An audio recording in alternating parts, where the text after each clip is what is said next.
So my name is Kylie Bartel.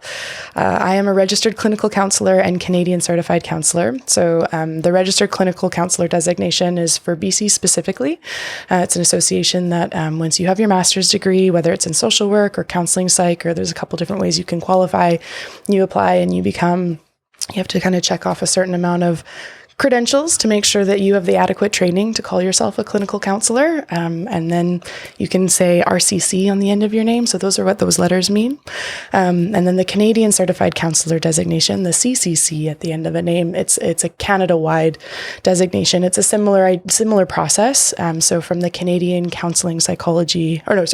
Canadian Counselling and Psychotherapy Association, the CCPA, you apply with them again if you have a graduate degree in a related study. And then it's just basically a way of helping the public know the difference between someone who has gone through formal training to be a counselor and someone who might just be more of a life coach or on a different level. There's lots of different services out there that can be really beneficial for folks, but specifically in BC, the term counselor isn't regulated. So someone could theoretically just put up their little shingle on their lawn and say, hey, I'm a counselor, and they're allowed to do that because it's not a regulated profession in BC. Right. In some other provinces it is. But just, to let people know why those letters come in. So I'm a clinical counselor, but I'm also a horsewoman and a horse enthusiast. So I've spent a fair bit of time trying to learn more about horse training and relational horsemanship, and then blend therapy and horse work together. So that's probably the main focus that I would say, like who I am, what I do. I'm a therapist that specializes in equine assisted therapy. But then the other little side note to that is I also love nature. So being out in nature is a really big part of the way I see therapy impacting people, the way I see people healing, and especially living in Chilliwack. Like, we live in one of the most beautiful natural places in the world. A good friend of mine is Sam Waddington, who owns Mount Waddington's Outdoors just down the road. He's traveled a fair bit. We actually went to high school together. And I remember him one time saying, he's like, I've traveled all over to all the different continents. And he's like, I keep coming back to Chilliwack because it's one of the most beautiful places I've ever seen. So sometimes we can almost take that for granted when it's all in our backyard. But there are so many mental health benefits for being in nature, connecting with nature. And the cool thing about horses is that you have to go outside to go be with the horses, which is a little different than like if you brought a therapy dog into a classroom where you could still interact with an animal and have that therapeutic impact. But when you have to go outside to be around the horses, you get the benefit of the horses, you get the benefit of nature and moving your body. So those are sort of the main focuses in the way I approach mental health as a clinical counselor. That's fascinating. When did you decide you wanted to help people? When did supporting other people, seeing that other people are struggling and need someone to talk to, when did that become a passion of yours to want to support others? It's a great question. It's almost hard for me to probably think back to a time when that didn't exist. I feel like that's been more of my approach to life. I've always been a pretty relational person.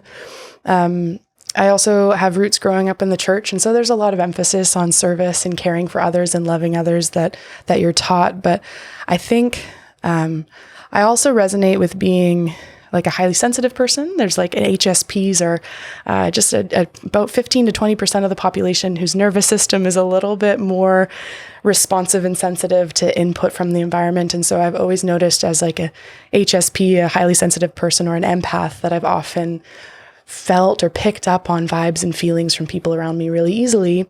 And so when I was younger, I think that actually kind of created some stressors for me a little bit. Like, I'd be in a busy classroom and I'd get a little bit overwhelmed with the sound input and things like that. But I think what that also did is it gave me a heart to feel when people were doing well and feel when people were struggling. And so that draw towards helping people just came from being sensitive to where they were at and having a bit more of an intuitive read on where someone was at.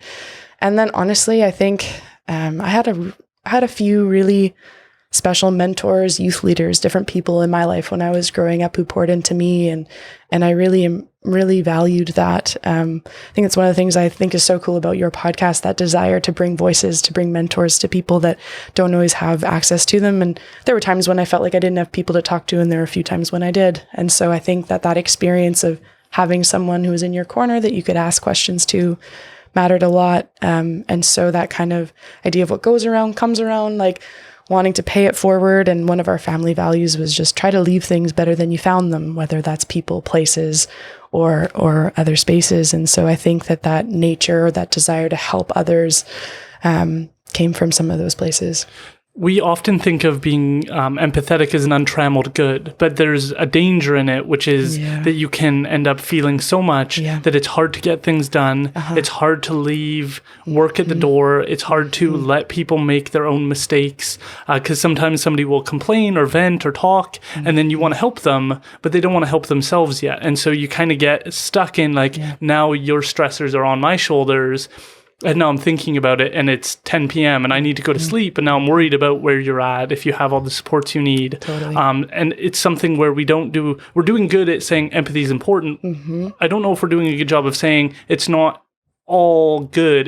You need to manage it. And boundaries are huge, and boundaries can be like physical boundaries around like how I engage in physical space. Actually, that's a really big piece of when I work with horses, teaching people how do you be able to like hold a physical boundary with a horse so you don't get stepped on, a safety piece. But that also plays into human relationships too, if you can build those skills. But often like emotional boundaries or energetic boundaries. So when I use the word energy, that's a word I'll sometimes use to kind of get at like emotions tend to be how we feel. It's kind of coming from our heart, and energy can be more of like our presence, like our soul, our vibe. Like some people are a little more sensitive to that than others, but sometimes it can be a lot when you're around people who are struggling and you want to help. And then that heaviness kind of sits on you at the end of the day. And so that's actually one of the pieces that I will sometimes talk with people about in sessions is how do we have mindfulness practices so that we can meet people where they're at, but then also at the end of the day, like release that. I think that's one of the beautiful things that horses teach us all the time, that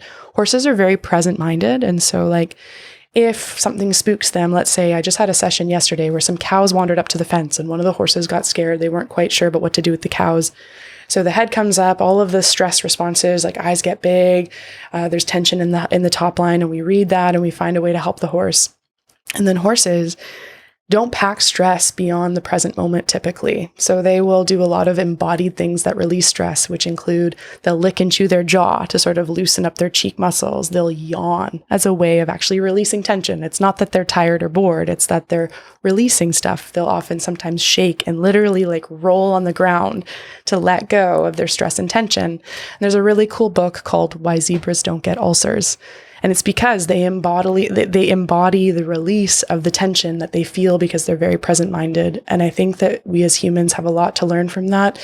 Now we have different brains, so our brains will like remember stories in a different way from yesterday and a week ago and a month ago, that horses don't have the same prefrontal cortex. They don't have that same catalog of time remembering that last week at this time this thing happened. But they also they're just continually embodying or providing an example of what it would look like to not only be sensitive in the moment, but then not carry that forth for months and months beyond that interaction. That's what's interesting about people is that it's not just encountering like a big cat that will terrify us, or a gorilla, or something dangerous. It can be how your boss talked about you. Totally. It can be things that you kind of go, well, technically I'm not in danger for my life, but now I'm overwhelmed with stress because my boss just said, oh, we're going to have to make some cuts. And I'm wondering if that's going to be me. And you carry that forward and it doesn't come to an end. And then you try and cope. And so many people unconsciously choose tools and mechanisms that we call vices. Totally. They rely on things to distract them. So after your boss makes that comment, you want to go have a drink of alcohol to kind of let go of the stress, not realizing that alcohol seems to have the exact opposite effect. It seems to compound that stress, and it seems to make you act out in ways that aren't productive. Instead of going and saying, you know what, this is stressing me out, I'll go start to look at some new jobs or something. You just kind of take it out on your family, or you say the offhanded comment to your spouse, or you're inconsiderate to other people. We don't always consciously think about how something just affected us. Totally.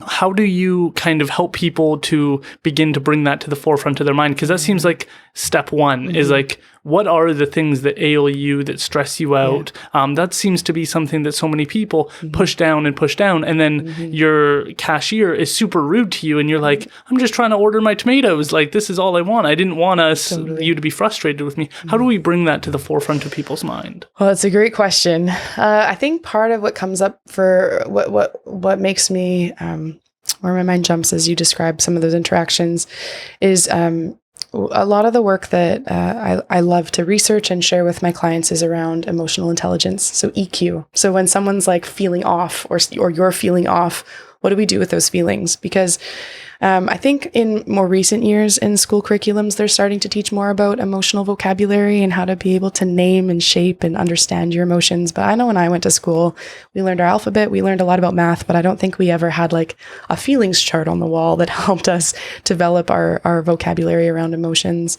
And unfortunately, like when we feel things and we don't know how to put them into words, understand where they came from, and then know how to get the underlying needs met to be able to sort of regulate those feelings, they end up often spewing out sideways on the people who feel safest to us, but often bear the brunt of things in a way that's unhelpful.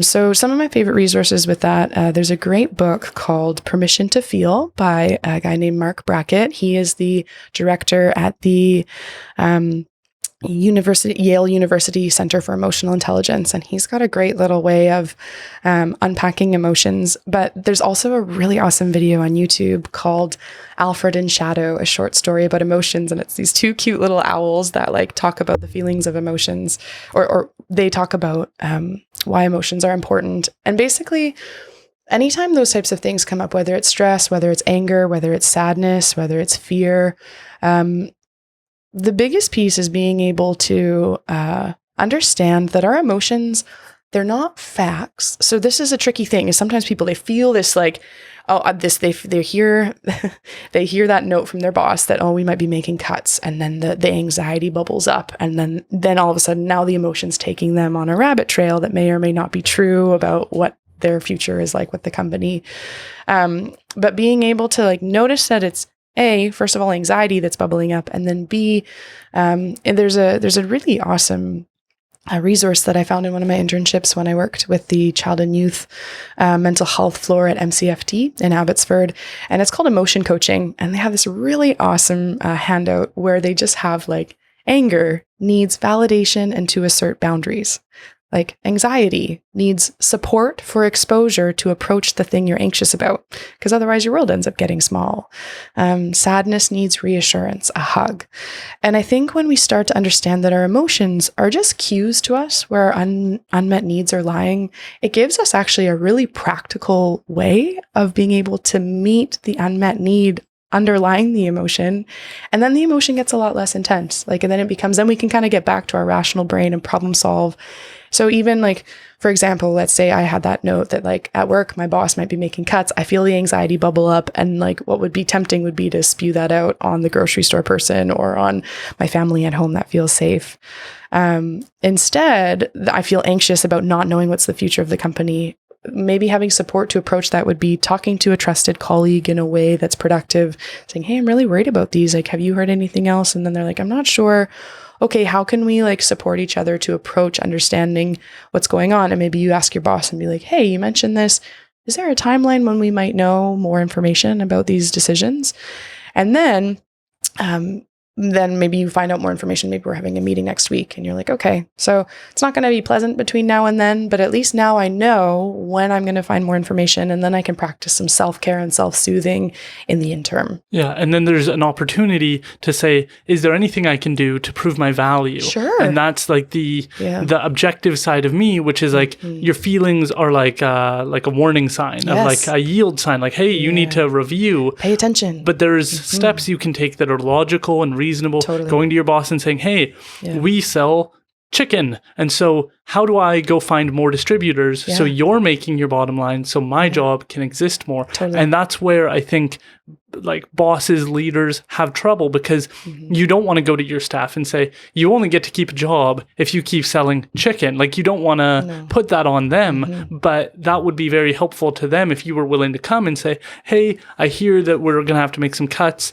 I'm wondering if there's anything I can do to support the business so that the business continues to exist and my job continues to exist. Totally. It makes me think a little bit around Brene Brown is another person I quote often. She's got a couple great audiobooks and hard copy books. And she has one about having daring conversations in the workplace. I believe the title is Dare to Lead. And it's all focused on how do we have more honest, authentic, and courageous conversations in the workplace, because it's a huge part of our lives. We spend so much time with the people we work with. And if we had something productive to do with that uncomfortable feeling, then maybe we could find a way to find a win-win for everyone. But I think it's when we turn away from each other, when we retract and we kind of fester in the fear by ourselves, it doesn't actually serve us well. And it's interesting. You kind of mentioned how, like in current day situations, these are the things that bring us stress. And so initially, like when we were more like hunter-gatherer types of people and we were like on the trails, if we, at one point we were walking down one trail and the bush rattled and a bear jumped out, and then I would be very aware of the fact that that's a threat to myself. And then if I was walking down the same trail another time and the bush rattled again, the anxiety that would come to me would say, give that bush some space, because that could be a potential it might just be a bird. But it might be a bear. So the space, the avoidance, the urge to avoid would be very adaptive in that physical threat environment. Where we get stuck and where we struggle is when those initial urges and kind of like very fundamental responses that have been baked into our DNA for a very long time, when those get applied to situations like a conversation with a person where it's like technically your physical self isn't at risk, but it still feels like a threat to yourself and your ability to provide for yourself. And then we apply that same urge. I'm going to avoid that person. I'm going to avoid my boss. I'm not going to show up, or I'm not going to respond to that email, or I'm going to ignore that call or whatever.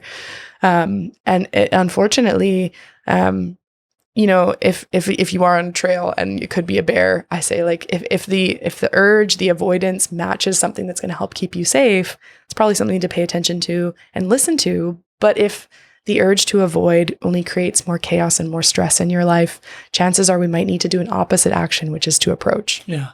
This is fascinating to get kind of your analysis on the process of somebody being at risk of losing their job. Since we're there, I'm interested because inflation is increasing. People are seeing it in the stores. They're starting to have to shop differently. My partner and I were just watching a really good John Oliver piece where he was sort of talking about, he showed this clip of this lady saying, I'm at the grocery store. My kids are watching me put things back on the thing, and they're putting things back knowing that we don't really need it, but it's something they were used to having, that we have to start to draw these lines on. That can bring about deep shame. Totally. It's real that your kids are starting to feel the purse strings tighten. Growing up, I experienced that, and knowing that we didn't always have enough food on the table. And so there's this weight that is no fault of the individual person. They're not making less money. They didn't get fired, but their money isn't going as far as it was.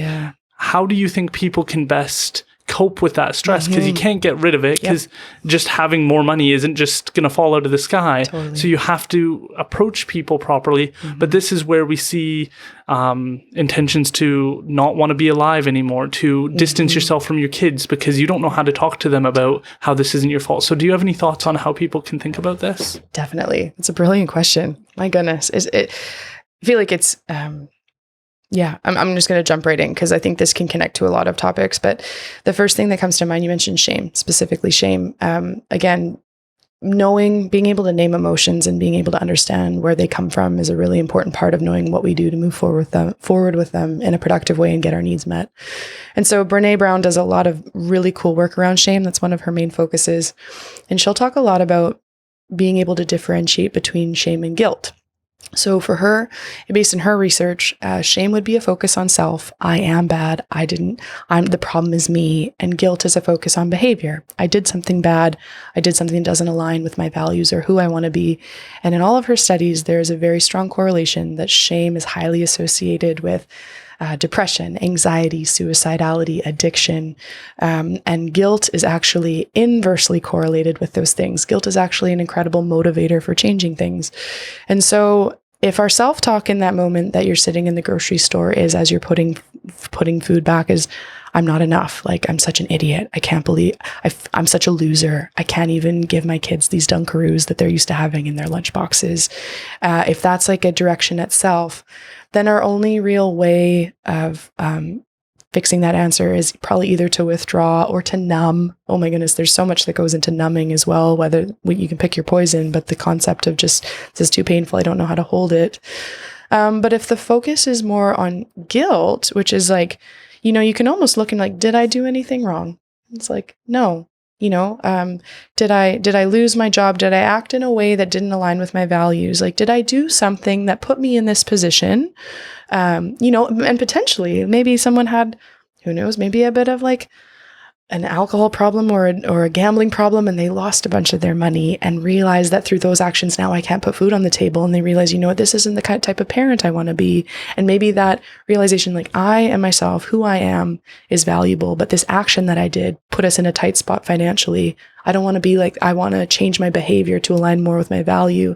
If we can make the focus more on the behavior, it actually can help motivate change as opposed to be with self. And sometimes they're like, we didn't do anything wrong. And that's where I think some of the research or the theology or philosophy that I've really enjoyed digging into is a therapy called existential therapy or existential analysis. It's essentially, how do we find the meaning in our existence and how do we find the meaning in suffering? Because sometimes actually, you're right. Sometimes there is no good answer. Sometimes you can't just like, poof, more money comes in and that's the answer.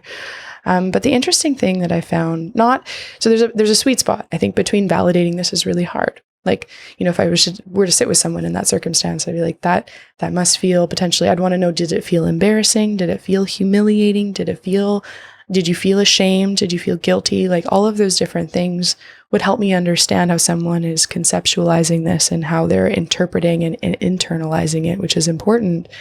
And if they're kind of at a place where like, I'm good with me, I'm not the problem, but this is just a really hard thing, then a lot of times what I'll do is I'll kind of like ask questions like, in this hard moment, like, what would your greater yes be? Like, you wish you could say yes to like giving your kids all these things. And at this point we have to say no. But there are a lot of things that we can do to love on our kids and to make them feel special that don't require money. Like I remember when I was growing up, my dad went back to school when my sister and I were young, and it was tight for a while. And I remember one of my favorite memories was we didn't have a pool or anything, but he found some old plywood in the back of the farm and built us a little, like probably 5 by 5 foot pool with some scaffolding that he had from the barn, and just put this massive tarp inside and filled it up with the hose. And I swear that afternoon, I have a photo of it, which is still like, I must have been 6. And we kept running through the grass, and it was kind of a mess by the end of the day. There was grass in the pool, but like my sister and I and my dad just had the most fun playing, and it didn't really cost a penny. It was just using what was around. And so I think at the end of the day, human beings are wired for love and belonging. Like, we don't survive very long as infants if we don't have a family system that can feed us and care for us. And they don't typically do that unless they love us and we belong with them. And in the absence of love and belonging, there is always suffering. And so I think that sometimes, it can, in our consumer culture, we have a lot of advertisements being thrown at us all the time about what will make us happy. But the longer I sit with folks, the more I notice that love, belonging, and presence are the things that matter most at the end of the day. When I attend funerals, which I think is an important thing to do as a part of culture, because we tend to turn away from death and dying, but there actually are a lot of existential questions that we can bounce up against and find kind of our realignment of priorities by encountering death and suffering. We kind of get forced to look at what's the most important thing. And so I think for those reasons, like, figuring out how to do hard things, how to dig deep and find greater yeses in the midst of tough things, is a really valuable and meaningful endeavor and pursuit that I've watched people walk through. This is one of the hardest interviews I've had to do. You've just opened so many doors. Right. Let's start with numbing. Let's start with the idea that there are some people who are trying to just turn off the empathetic side, the emotional side. When I see people with very bright colored hair, dark makeup, to me, they stand out as somebody who's crying out for help in a nonverbal way, but you're not following these social norms, which is fine. They're just norms. But to me, it's like, it's a call for help. It's a call for, there's something wrong. And the way I'm going to express it is not through me saying something's wrong. It's through having green hair, yellow hair. It's like, this is such a bold statement. You must be trying to say something. And it's like, they can't always verbalize it. Some people are going to be like, I do it because I love it. Sure. But some people are going to be in that category of, I don't know how to ask for help. I've said that I have a problem, and people have gone like, oh, you'll get through it, kid. You're going to be fine. And then we have these people who, to me, stand out as people who just need love, presence, support, and seem to show through how they're dressing that they're somehow lacking that. Yeah, that's a great question. And it makes me think a lot too, like, so after I finished grad school, I did a year and a half of working in a nature therapy program for high school students. And they were nominated it was a leadership focused program, leadership and resiliency. It was a really cool program. I really enjoyed being a part of it. But a lot of folks like that, like I would notice sort of these bids for connection, or some people call them cries for attention. I call them bids for connection. This idea that I really wish I could be seen and heard and valued, and that someone cared. And then it's interesting, social media has created a really interesting impact on our current society that I think we're only going to start to understand the impacts of in the decades to come, because it's still a relatively new introduction. But one of the things, when it specifically comes to numbing, there's lots of different reasons why folks numb. A lot of times it's like there's some kind of pain and I don't know what to do with the pain. And so if I can't make it go away, I'm just going to sort of go offline. There's an excellent TED Talk. It's Brené Brown, her most famous TED Talk. It went viral. It's called The Power of Vulnerability. I recommend it. It's great. But my actual personal favorite TED Talk that she did is called The Price of Invulnerability. And the quality of the video isn't quite as like crisp and things like that, but the content I think is really cool, because she gets into some of the things like why are we numbing? The fact that, like, when you look at the stats, that I think it's most of her research is based in the USA and the United States, but just that we are the most obese, in debt, addicted, medicated adult cohort in human history. Like, we're numbing, like we are numbing. And what's at the root of that? A lot of times it's an intolerance for vulnerability. So this idea that we often see vulnerability as a negative thing, that it kind of makes us feel uncomfortable. It makes us feel weak a lot of times. It makes us feel unsafe.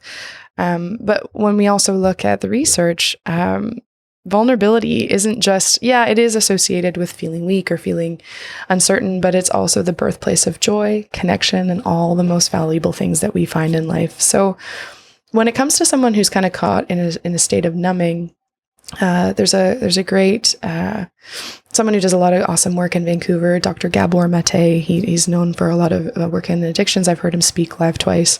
And he'll say, I don't ever ask like why the addiction, I ask why the pain, like what's the pain about? And so I think that whether it's addiction or expressions of just needing attention, one of the things that came out, I think it was in that specific TED Talk from Brené, is that in our culture, we have somehow come to the decision or the belief that living an ordinary life is an unimportant life, that we have to be, you have to have 300,000 followers on Instagram to be important, or you need to, there are certain like levels that you have to reach in order to have made it and be somebody. And if you're just normal and average, then that's somehow bad. Or, even in, there's a great TED Talk by Kristen Neff on self-compassion, and this idea that in school, how many times when we look at grading systems, we're told that you want to be above average. And, if someone were to say to you, oh, like you're an average student, that would be almost like kind of an insult. Like, well, no.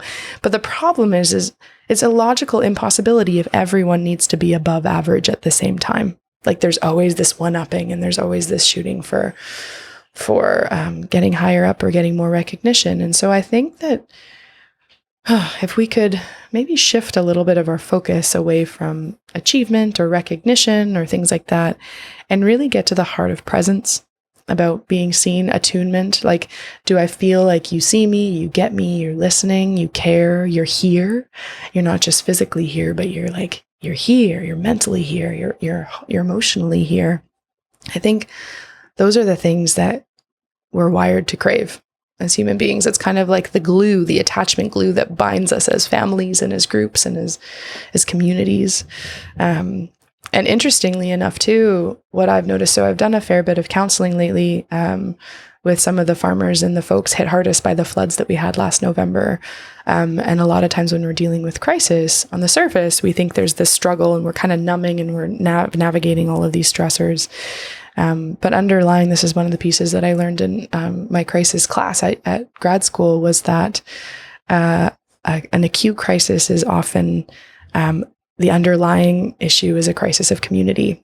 Like I don't have enough of the connections and the supports to know that if, let's say, I couldn't afford to have groceries this week, that so-and-so, my neighbor wouldn't pop over and bring me a casserole or maybe invite us over for dinner but it would require being vulnerable to maybe let my sister know that it's been a bit tight until I get my paycheck next week and she might invite me over for a barbecue. Like that's the power of community. Yeah. That seems like something the church community does a better job of, which I find interesting. Like, sure. We've never had someone bring over a casserole to our home. Right. It doesn't feel like that is a norm in modern culture to do stuff like that. And like Rebecca and I always make a point, if we're going to dinner at somebody's place, to bring something as not just to check a box, but to say, is there something they lack that we could fill this gap in, to show that we're invested in the evening and the person beyond that. And it just, from my perspective of having so many people over regularly now, it seems like we don't know how to do that very well.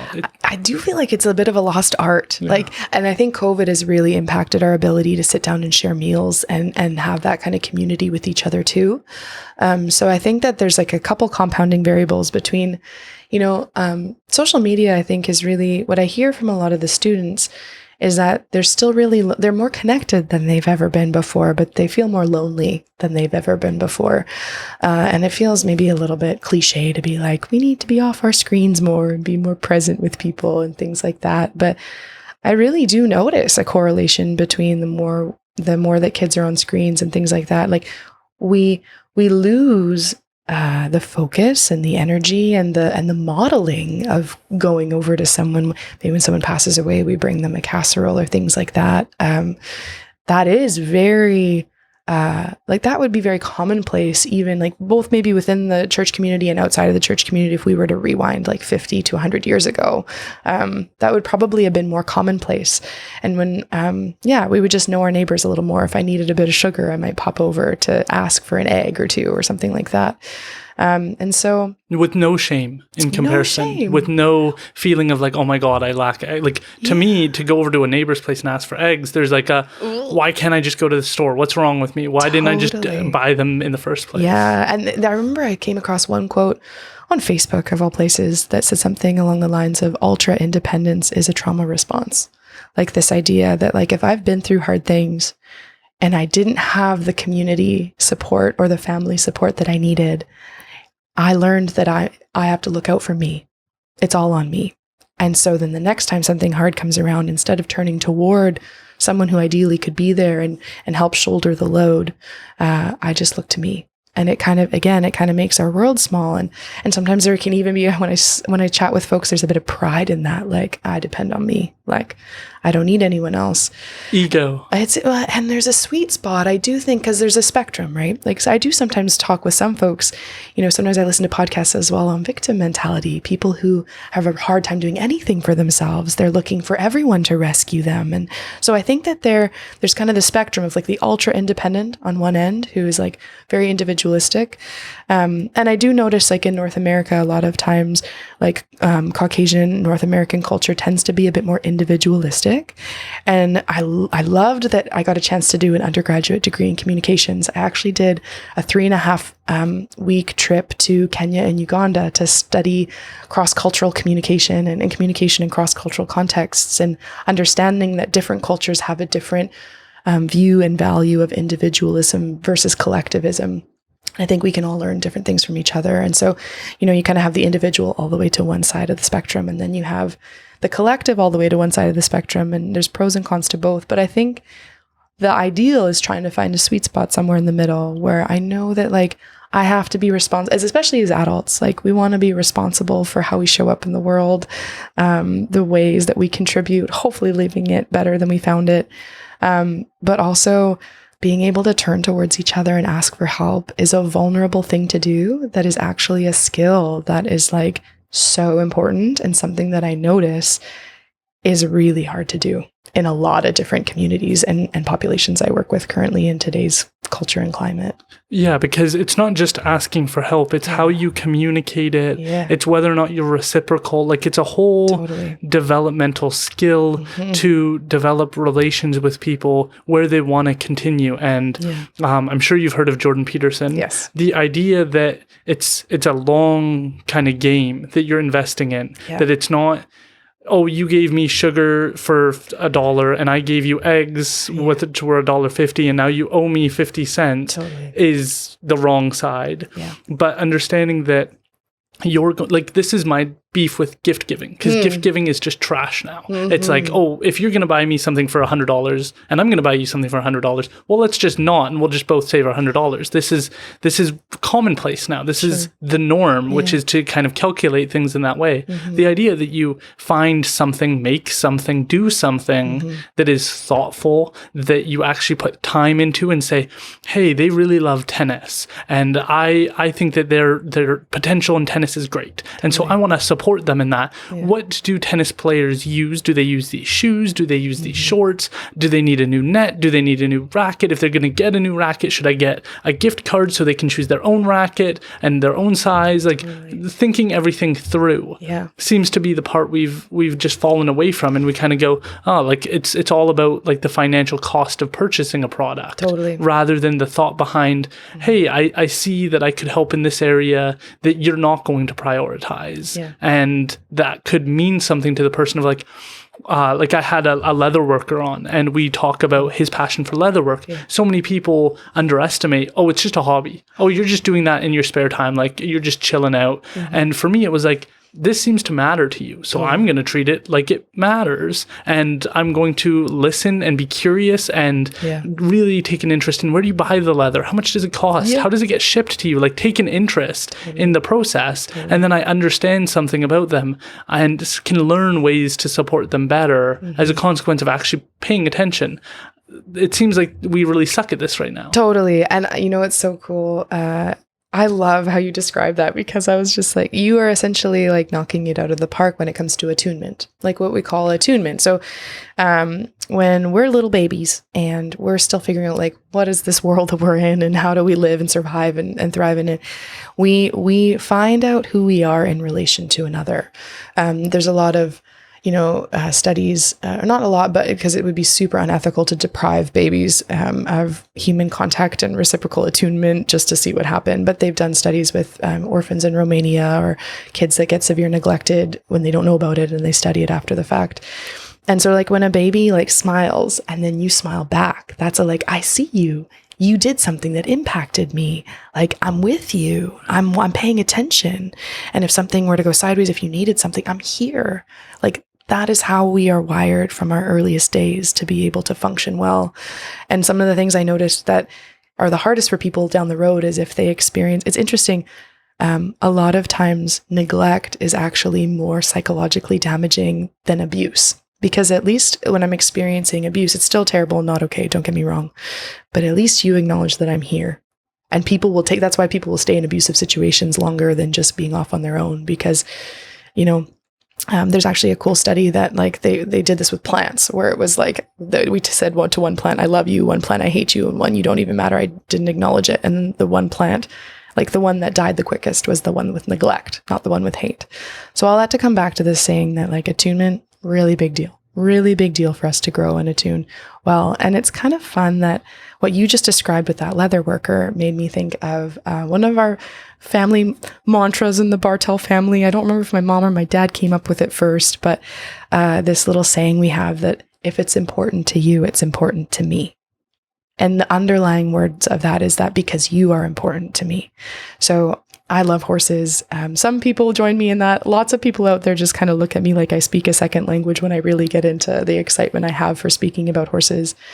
But I notice that when people take the time to actually like listen, it's not that even if they don't have a personal interest in horses, it's like, that this matters to me. So you're making space for it.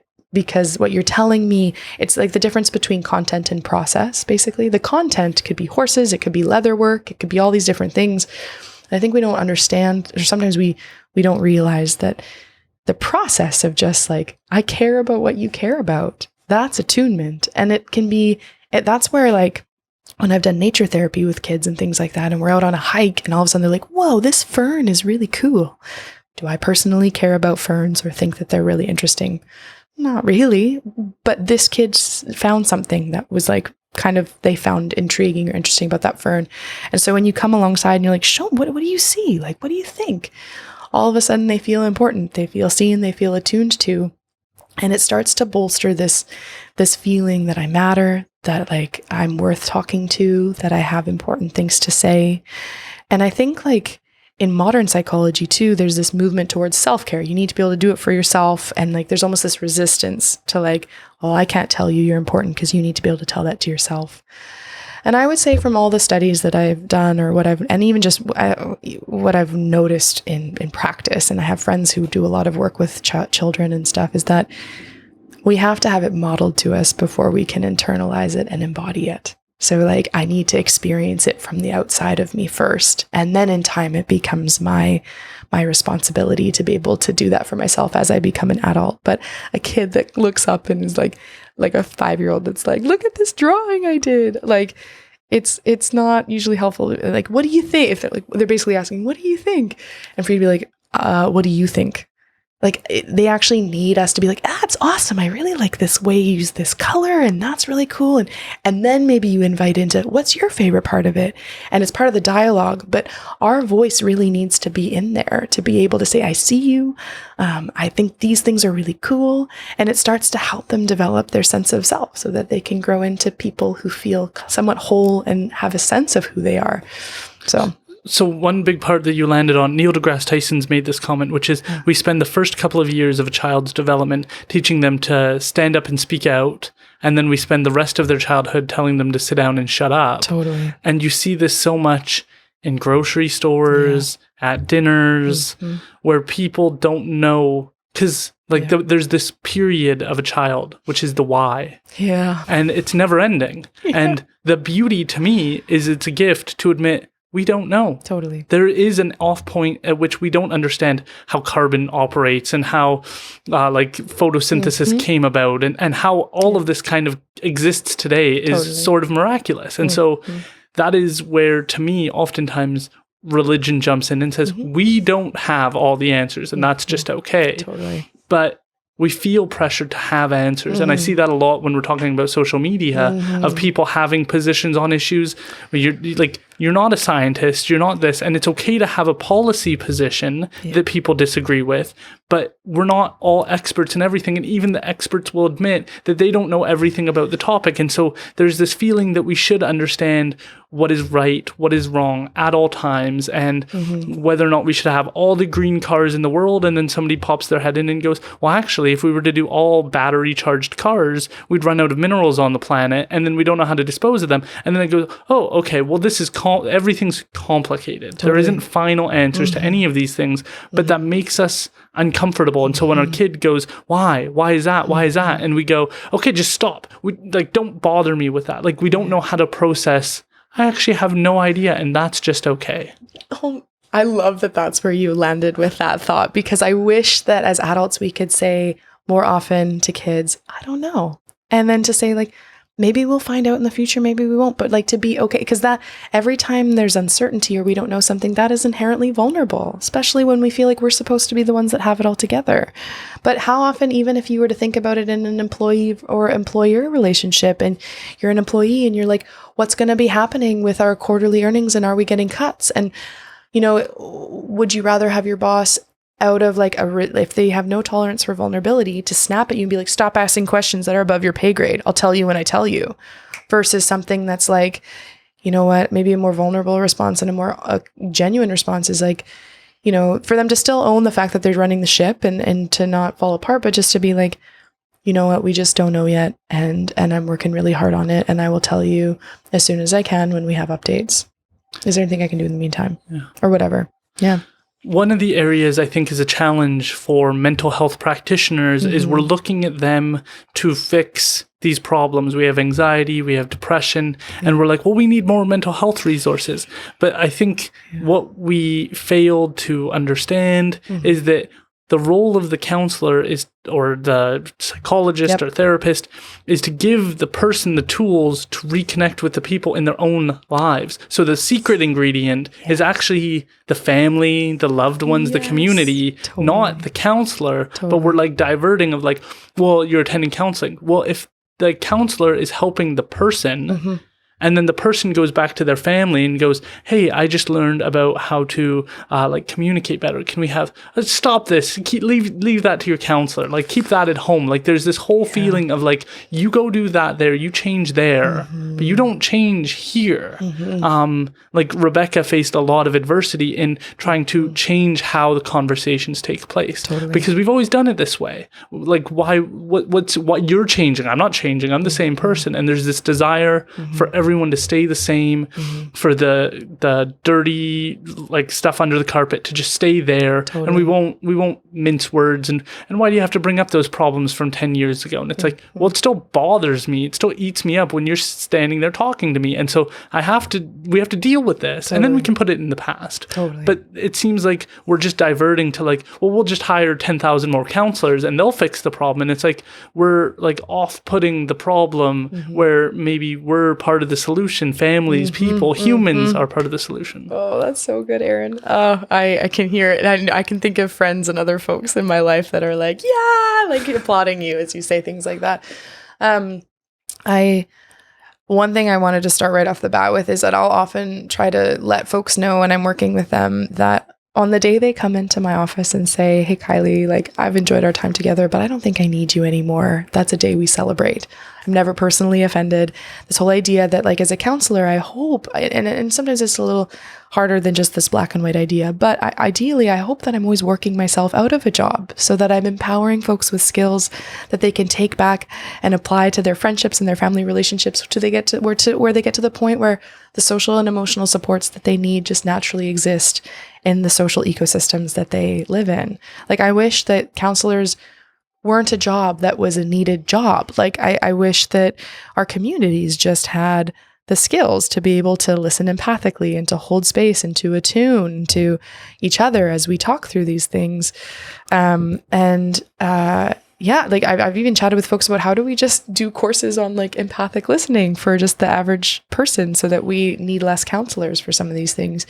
That being said, I do think that like specifically in cases with trauma or more complex things or family systems that are more complex, we often, you know, as humans, we learn behavior by what is modeled, and we inherit like a relational blueprint from our family systems.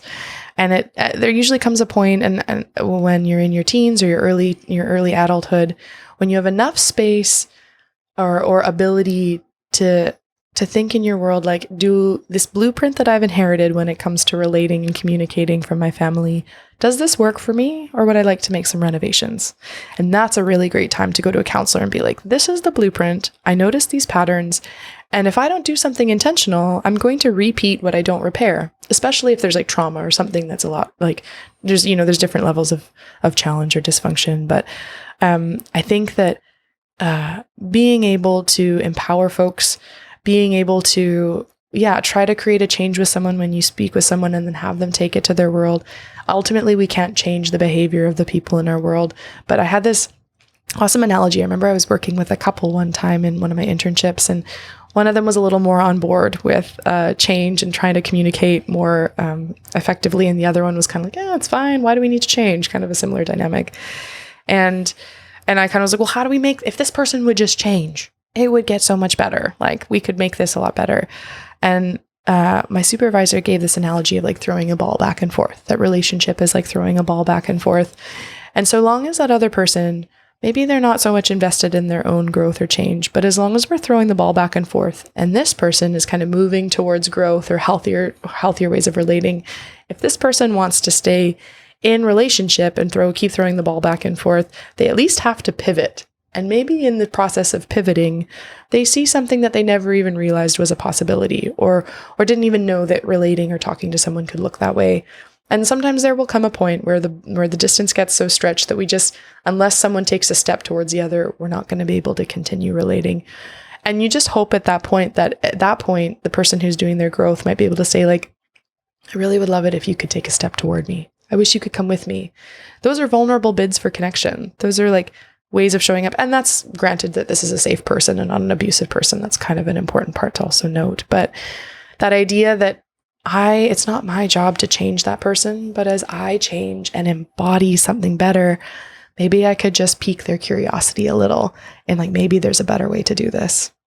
Better seems like a challenging idea for some because we act like every route is the same, is acceptable. Like coming from a single mother, a lot of people are trying to normalize that is just okay, that all walks of life are to a certain extent valid, but not better. And the idea that there's a best makes people uncomfortable because if they don't match that ideal, then they're not enough. And it's hard to negotiate because so many people have desires that they want their kids to have the best, like, and give them the world, and then they're not the best. Like, we know that having a mother and a father that love the child is best case scenario. I don't hear that very often anymore. That's an uncomfortable thing for so many who are getting divorced, who want that to be okay. The often comment is, I'm doing this because it's best for me.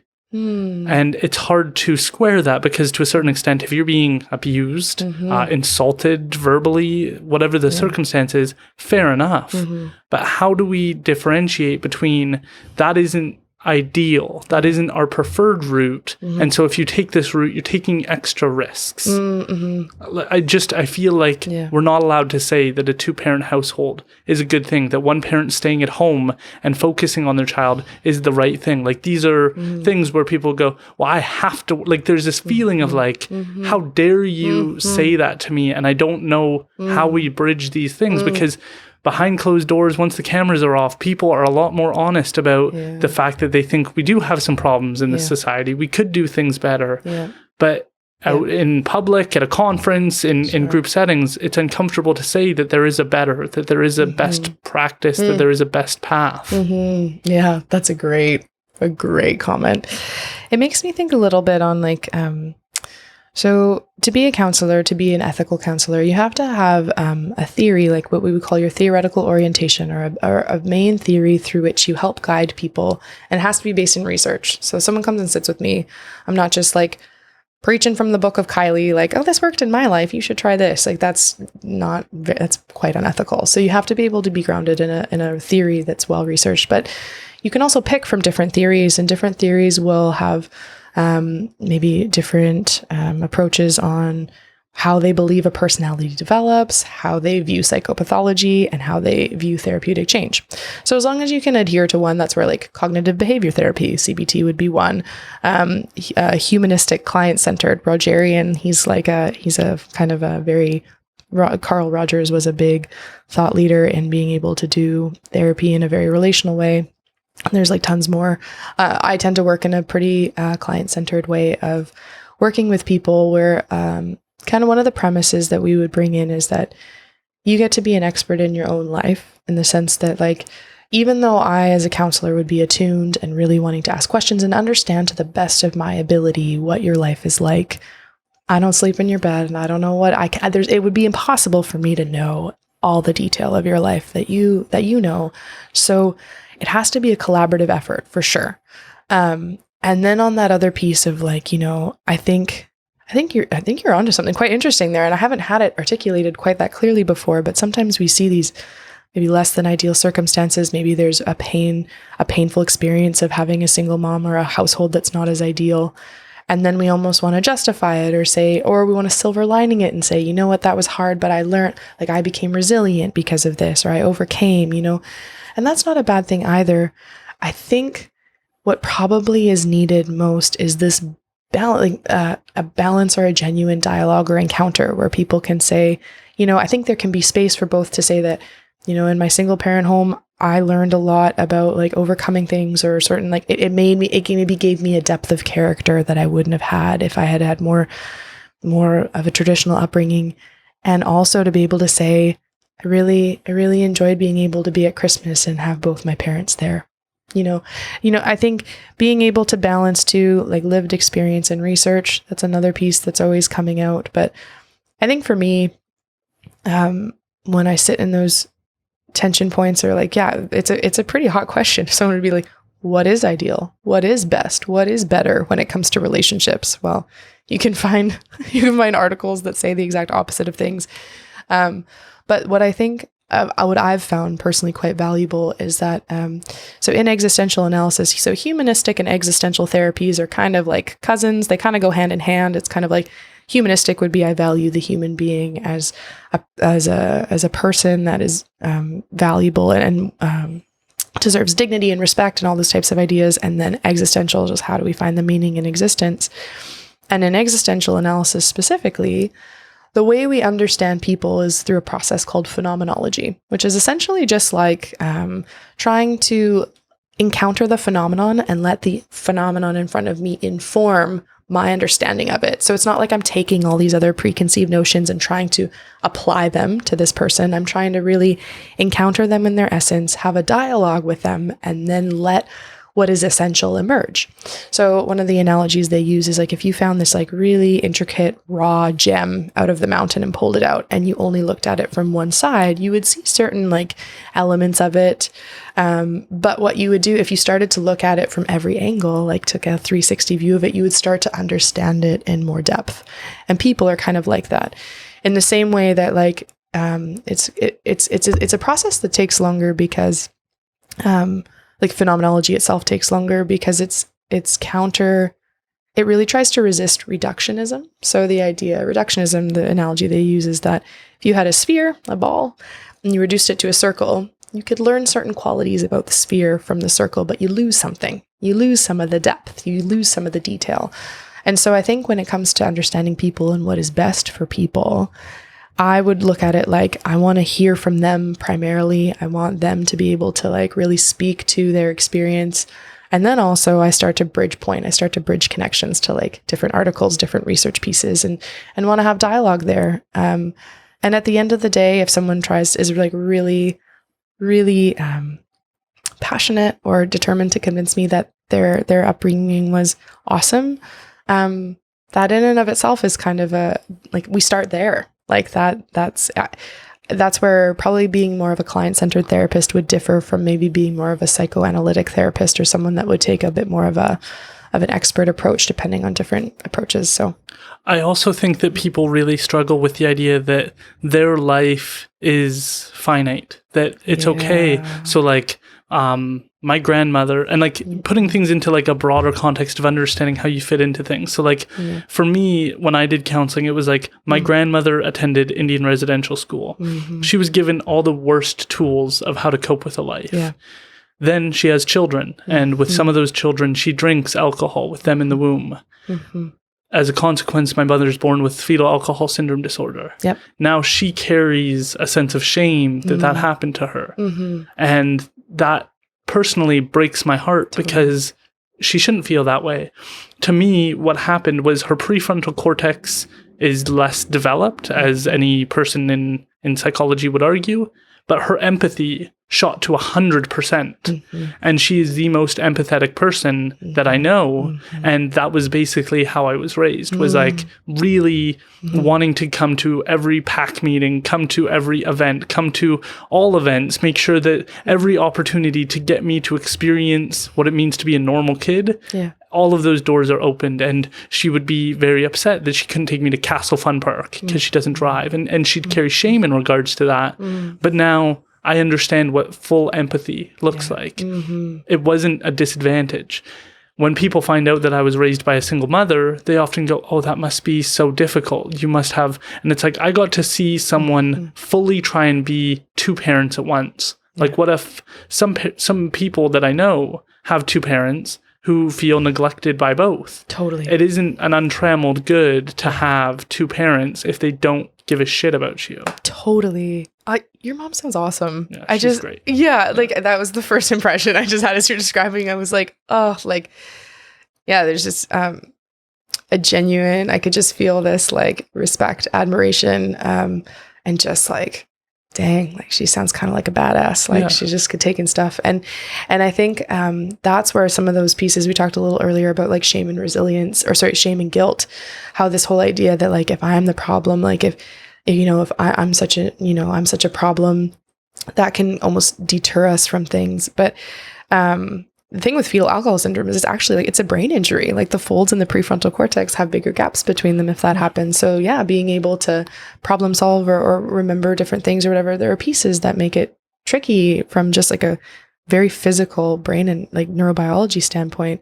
Yeah, sorry, just to go back to that. Yeah. My mindset is just that, like, looking at what she went through, I can make something different for our kids. Totally. Like, there's no bar of like, okay, I started here. This was my starting place. There's no reason that my children can have way better than that and be in an improved circumstance. Totally. And that doesn't take anything away from me. Well, and this is what I just noticed, a theme is just a theme of overcoming and resilience in each generation, continually trying to build on the legacy of that before. So a lot of times when I sit with people, whether it's a religious thing or a non-thing, like I just ask about values. Sometimes, just what is it that you value? What is it that moves you? What are you drawn toward? And this is a piece that I think is pretty cool. And I learned this from existential analysis, which has its roots back to World War II from a Jewish psychiatrist named Viktor Frankl. He wrote a book called Man's Search for Meaning. And he was thrown in Auschwitz and survived a concentration camp. And prior to being in the concentration camp, he actually worked with people who were suicidal, and he studied like who had the mental resilience to get through hard things and who made it and who didn't. Then he gets thrown in the concentration camp, and then had like a crazy, like just observed and just watched who made it and who didn't. A lot of the times people that had maybe the best physical strength to overcome hard things mentally broke sooner, and people who mentally had something to live for and had meaning in their suffering fared much better. And when he went in, part of that greater yes question that I mentioned earlier is very much from this idea, because he went in, he was a little older, he didn't have the physical capacity to do the work. But he had two things to live for. One, he wanted to know if his family was still alive somewhere out there. And he had his life's manuscripts, his life's work. And he said, can I please keep these? You can take all my other things, but let me keep these papers. And they didn't let him keep them. They burned them. And he's like, I need to survive this so that I can republish my manuscripts and have my life's work be continued on with life or to humanity. And here it is. And so this is the whole idea that, like, I think what they talked about is, they use like kind of a picture of a mountain, and there are certain things that motivate us that are drives. I have to put food on the table. I must go to work. I should do this. And those are important things to think of.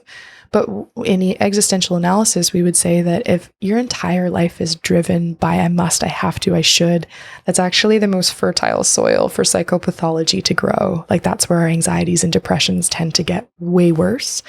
Whereas a pull, and I want to, I value this, I'm moving toward that, That's a different type of motivator. It's the type of motivator that, like, if a baby's trapped under a car and a mama bear like lifts the car off their baby, it's like, I want to save my baby. It's a different type of motivator. And they'll say that the more psychologically healthy we can be, the more aligned we are with our pulls.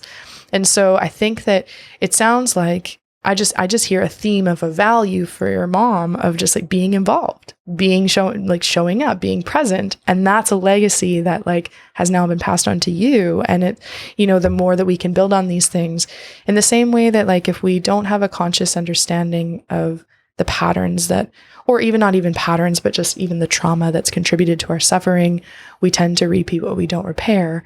And also I'm so inspired all the time by stories of folks who are like, I got dealt this hand in life.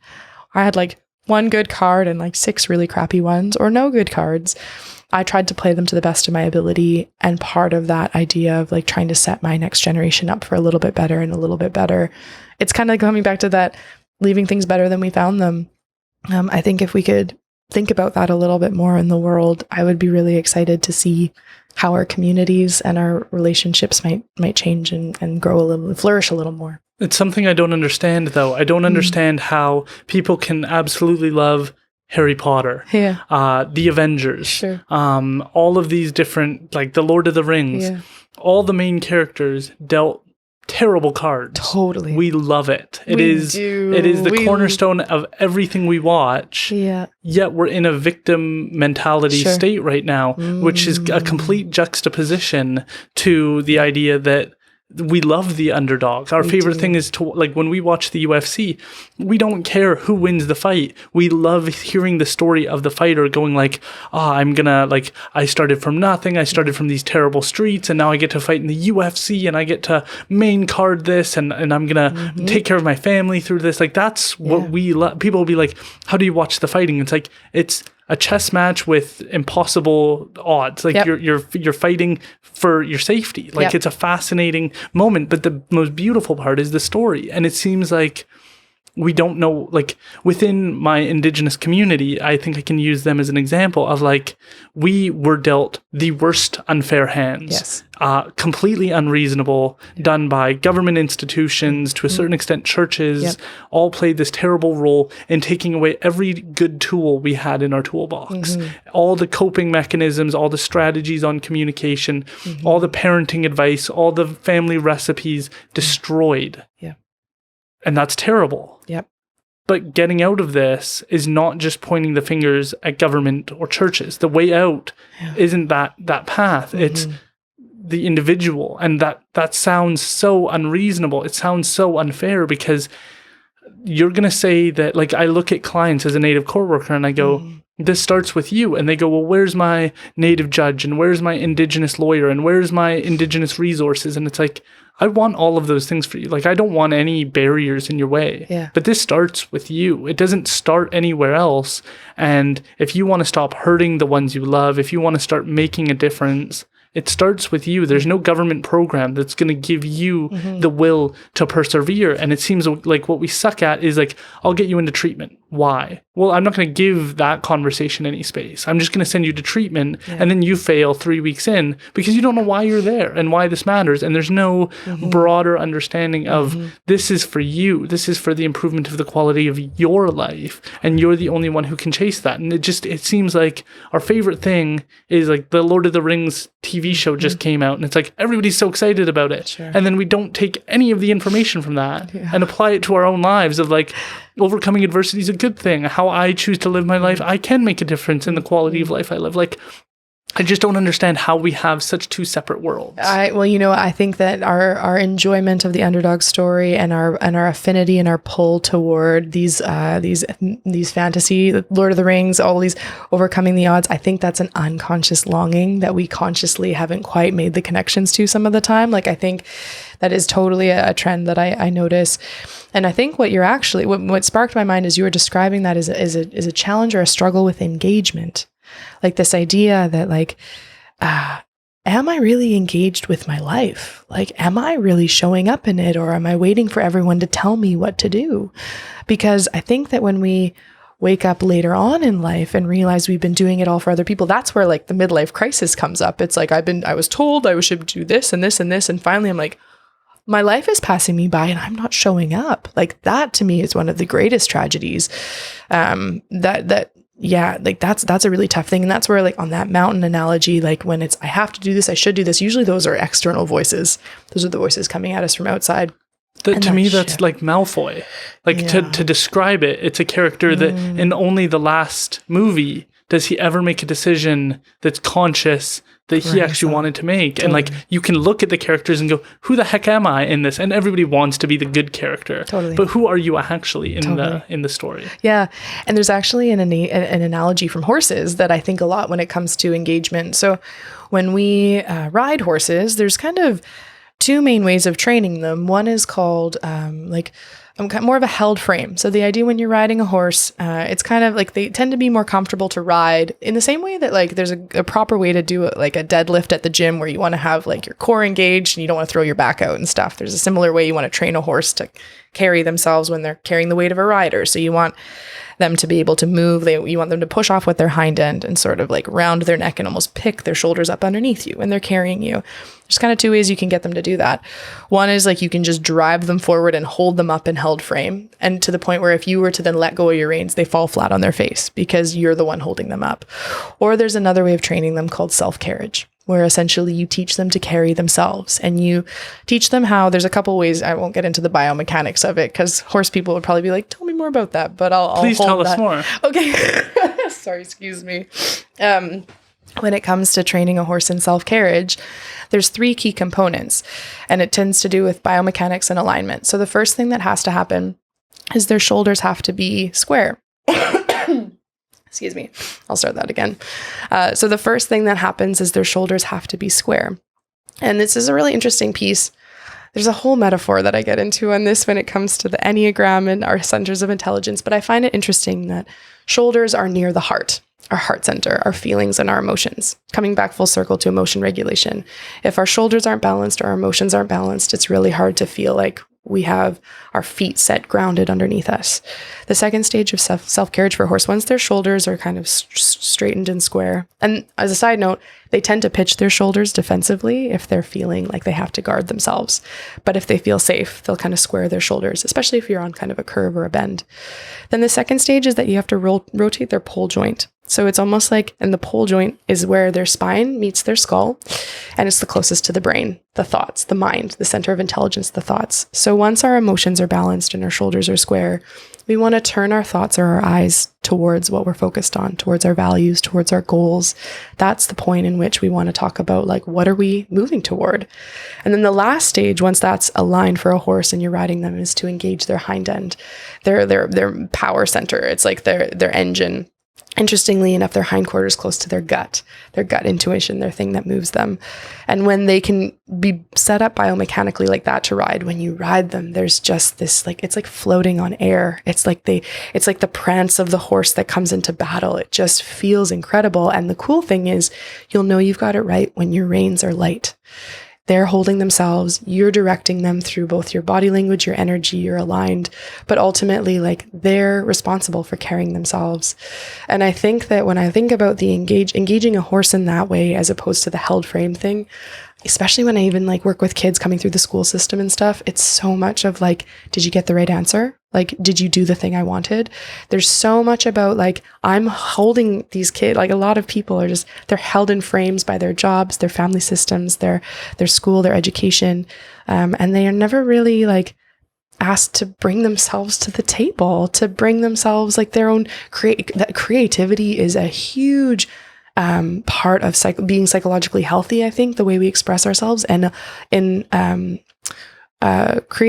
creativity doesn't have a place to go, it can really create a lot of problems. So all of that analogy is to say that when I work with people and when I encounter people just in my day-to-day life, my hope for them is to be able to feel like they can show up authentically and to know that, and to validate that if they can't, a lot of times when we experience trauma, we have to disconnect, we have to compartmentalize and shut off or dissociate just as a way of getting by. But this is also one of the pieces that the horses are so good at inviting us into, because when I have someone in a session and I'm telling them, if I'm telling them, hey, you have to go put the halter on, and they're not really feeling it, the horses are like, like horses can sense that like presence and engagement super well. They're just really attuned to that. I think it's partly because they're prey animals and partly because they're herd animals. They're very attuned to each other. And they respond super well when you're able to bring your presence and they're like, I want to do this. And they're like, oh, what are we doing today? It's just this really cool feedback in real time.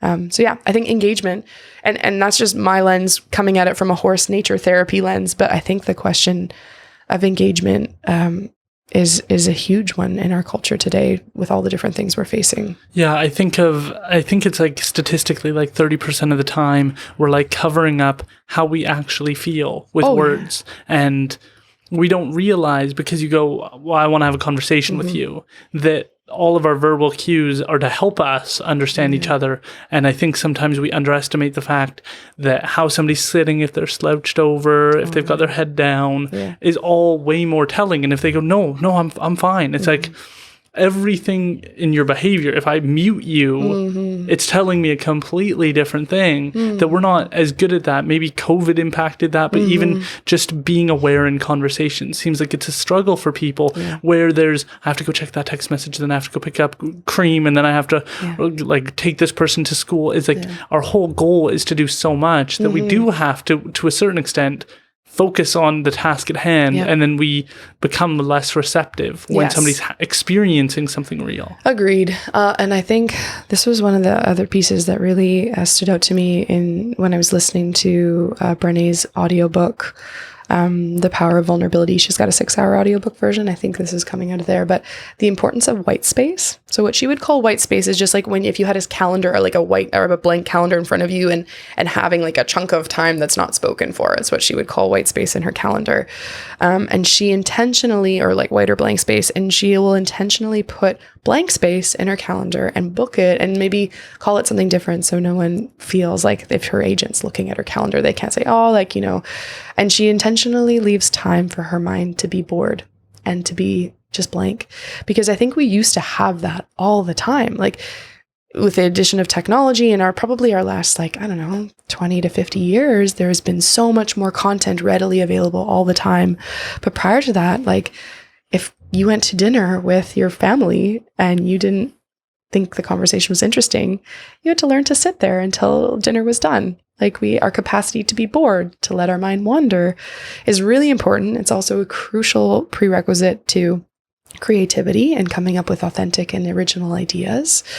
But I notice, whether you're a highly sensitive person or just a regular human being, our schedules are so jam-packed these days that going from thing to thing, no wonder we're a little disengaged, because it's just a lot. It's quite overwhelming. And I think that's also why getting out in nature is so important. Going on a hike, letting your own 2 feet carry you for a couple hours, sitting by rivers, by moving water.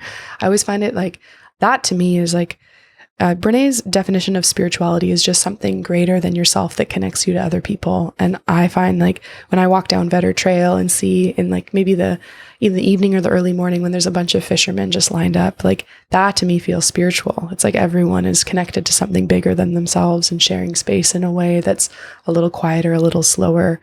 And I think those are some of the practices and things that we're going to have to actually intentionally plan into our lives moving forward, because if we wanted to, there would be no ending or no shortage of content on Netflix to binge and to just occupy our prefrontal cortexes all the time, and it's not helping us. Yeah, it seems like we're struggling with the depth. Like if you're at the Vetter River, if you're at a local river near you, and you see those fishermen, those are fishermen fishing for fish that have traveled that route for forever. Sure. And there are people who have fished along that river forever, and there are bears, and there are deer, and there are eagles, and they've had migration patterns forever. So in terms of your life, like it's thousands of years that they've been doing this stuff. And so there's a depth that you get to see.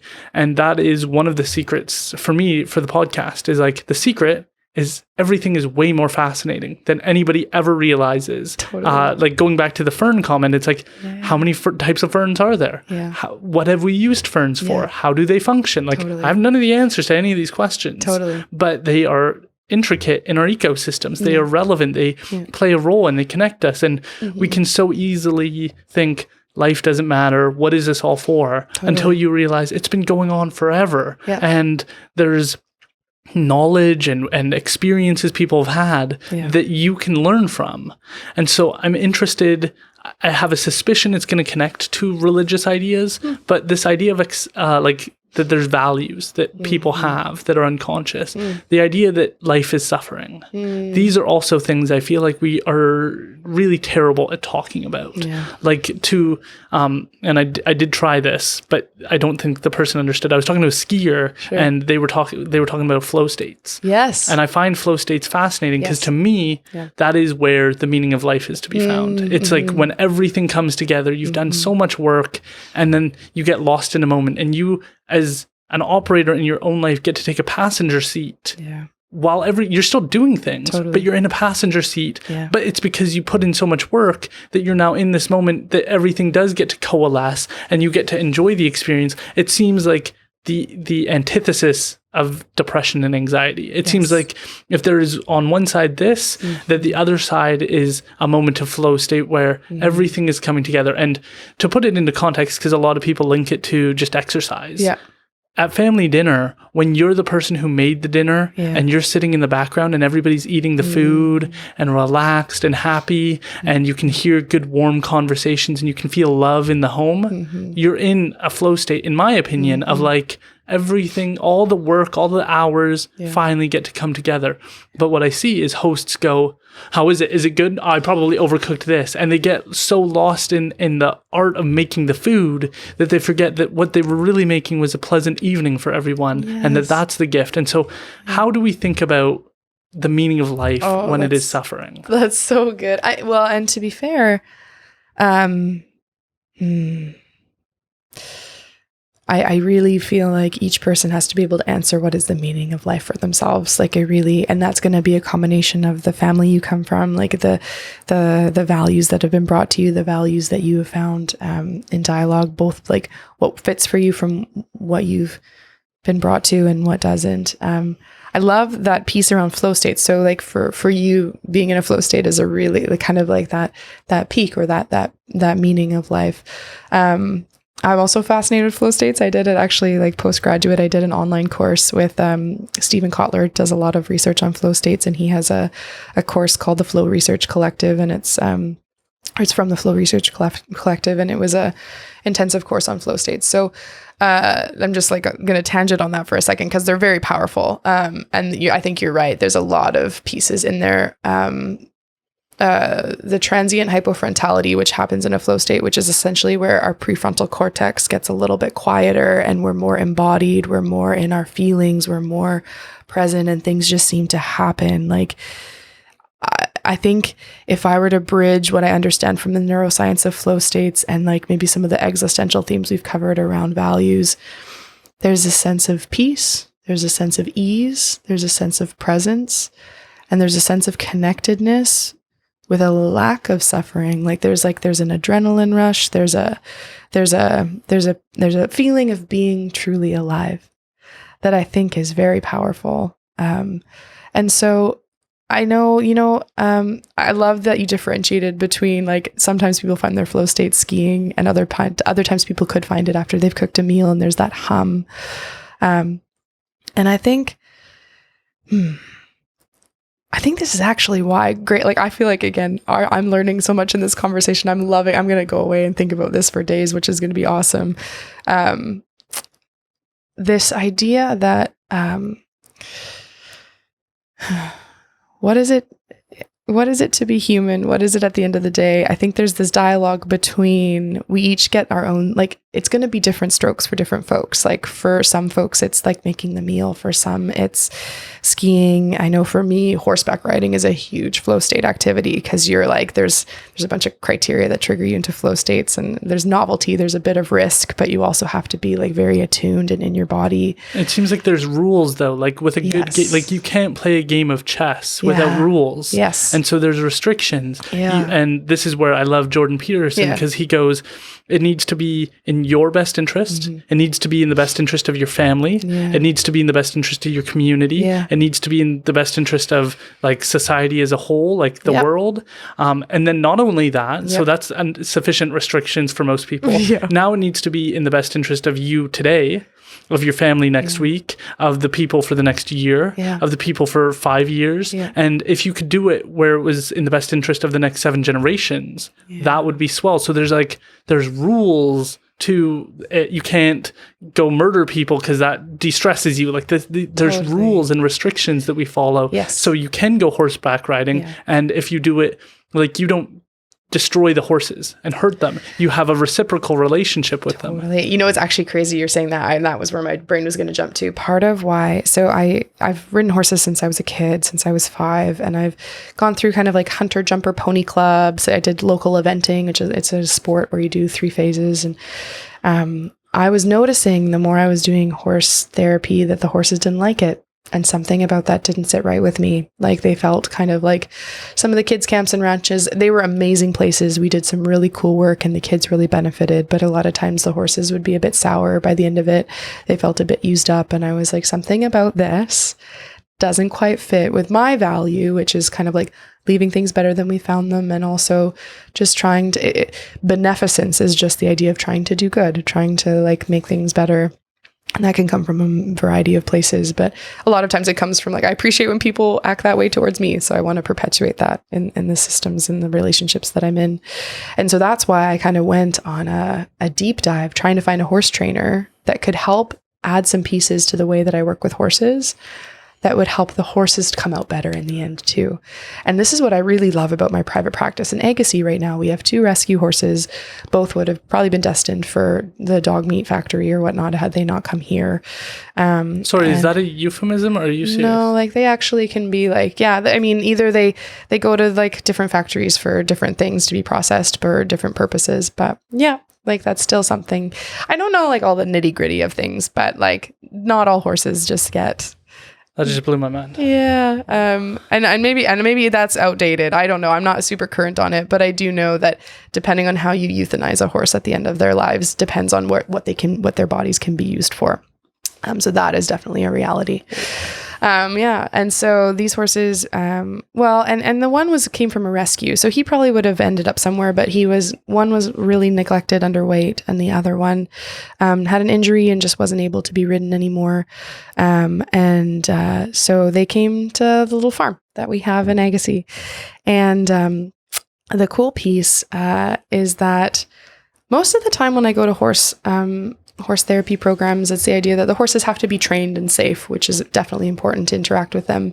But the cool thing that I incorporate in our therapy sessions is that when someone comes in, they're also helping train the horse to leave the horse better than we found them and helping the horse progress in its own ability to regulate emotions and to feel comfortable in their own skin and to have a purpose, whether that's riding or liberty work, where we take all the ropes off and we just work with them free. And so, yeah, it's just, I think, to kind of come full circle and to say that, like, ideally, I think there are ways to relate with people where we can try to leave not only I come out better, but you come out better too. I think that usually comes out of a place of encounter where we can kind of authentically show up and be engaged in our own ways.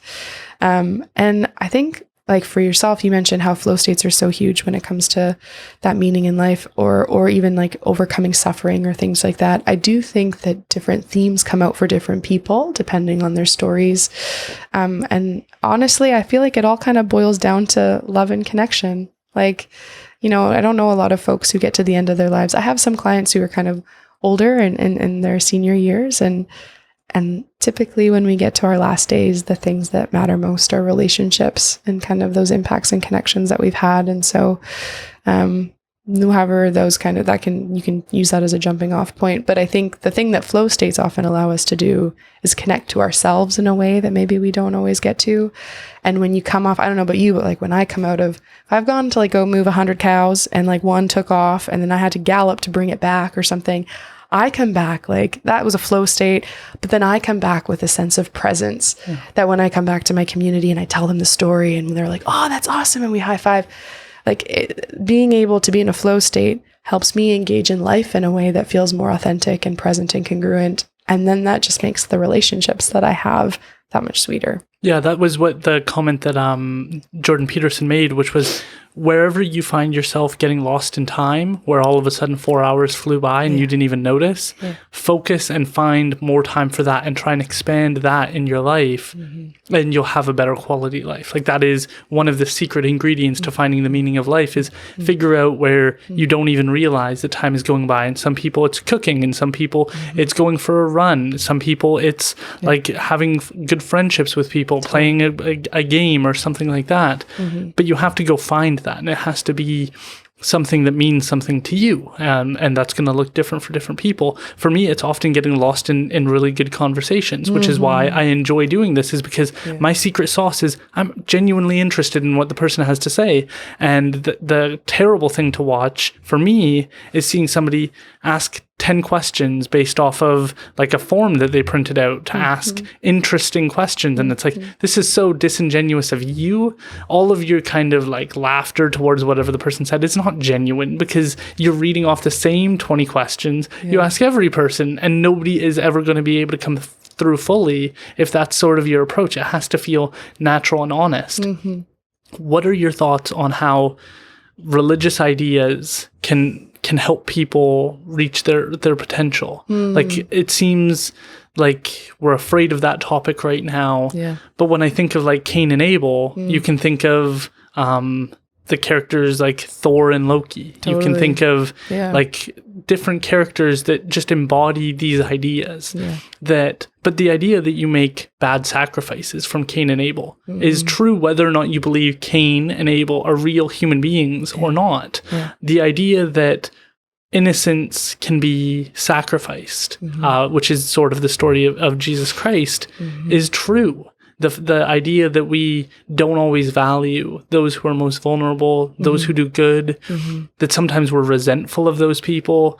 You're doing everything right. Everybody wants to open the doors for you. They believe in you. Like, aren't you just like the worst person to that person? Because there's a certain level of resentment. And these stories seem to offer us insights on the human condition, but that makes us uncomfortable, particularly within the Indigenous community. It's the bad actors played a role in where we are today, the churches.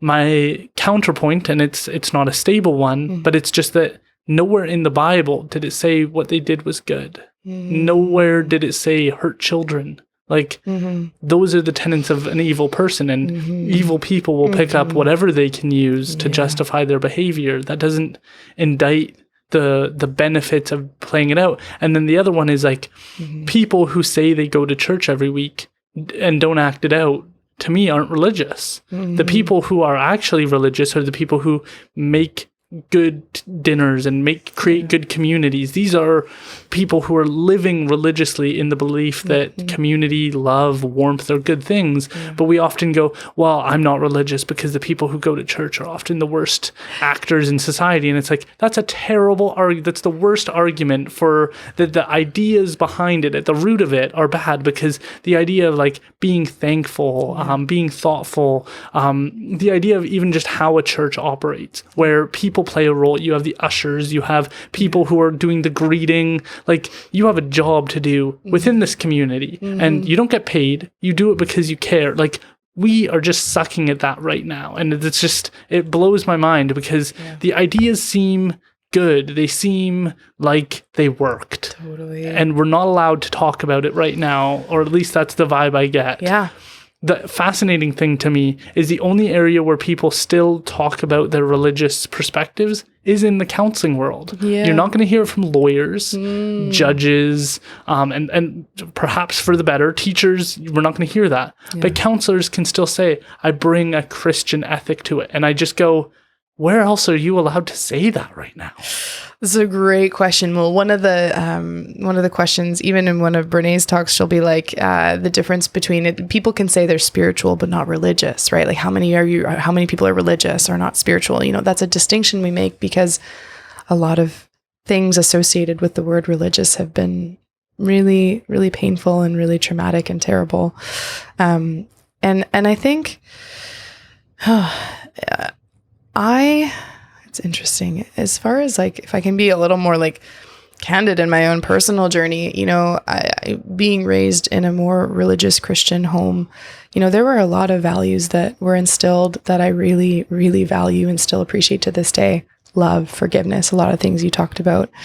And then I remember reading a book. I didn't get all the way through it, but I read the first part of it, The Four Agreements by Miguel Ruiz, I believe is his name. And it just talked about in the very beginning how, kind of similar to what we're kind of getting at about the blueprint we inherit, when we come into the world, we don't actually get a choice in the system and the culture and the time and the family that we happen to get dropped into. We get dealt a certain hand of cards, and that's what we get given to play. And so because as humans, we need to belong in order to have our needs met, we have these like different agreements that we make. Like we have to agree to belong in our family system. Otherwise, we just don't survive very long. And then eventually we get old enough to a point where we get to say, do I still actually agree with these for me? Or would I like to adhere to another set of agreements? And then in the book, he has 4 recommendations for what his agreements for all humanity would be. And there's different weights and different thoughts behind that. I noticed that in my own journey, I was like, you know, a lot of these values come through, but I actually went through my own season of struggling with dysthymia, moderate depression with some major depressive episodes in my early 20s. And they were kind of connected to like, I was raised in that idea of service and being kind to others and giving without any boundaries. And then I came up and had some roommates and some different close friends that really struggled with mental health. Like the suicidality pieces, the self-harm pieces were pretty intense. And they, as a feely person, really got to my heart, and not to their fault, but I didn't know how to have boundaries to keep myself safe.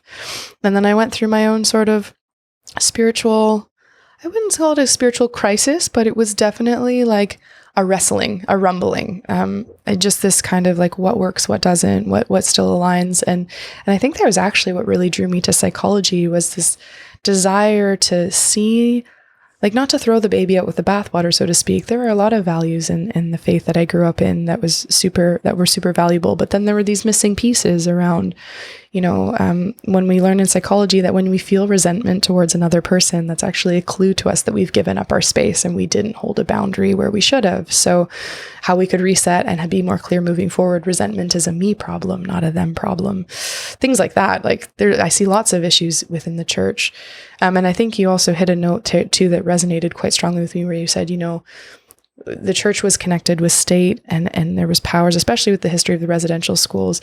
I don't know a ton about the history, but I actually did one equine therapy group in my internship for residential school survivors. And I'm always trying to hear more of those stories, because reconciliation is a value that matters a lot to me, that ties in with the love that I've been taught from a church upbringing from very young ages. So it's kind of interesting how these are issues that, like, they're just, if I think about that gem, there's a lot of sides to them. There's a lot of pieces to them. And so it's, interestingly enough, you kind of ask the question, like, where do we have spaces for spirituality? Having some of these questions talking about religion, because it seems like it's like almost unpopular or out of taste to really own those spaces. And at least for me, what I found was that I got to a point, there was a season in my life where I was like, you know what, all these values from like my religious upbringing, I'm going to pick the ones that still matter to me and I'm going to live by them, but I'm not really going to lay claim to a religious, I'm not going to necessarily call myself religious. I don't really go to church as much anymore. There's a season I was like that more in my late 20s, in my early 30s now. And I started to feel a little bit like I was being like a little bit spiritually plagiaristic. Almost like I was taking things that I had learned from places without giving the notes and the references. And I really had to kind of wrestle with, like, why do I feel like I don't want to like affiliate with the Christian label when I still like think that love is the most important thing at the end of the day. And I learned that in the Bible. And so kind of, I lived what you're just saying. Like I lived that, like, it's unpopular to talk about like the religious piece or the spiritual piece.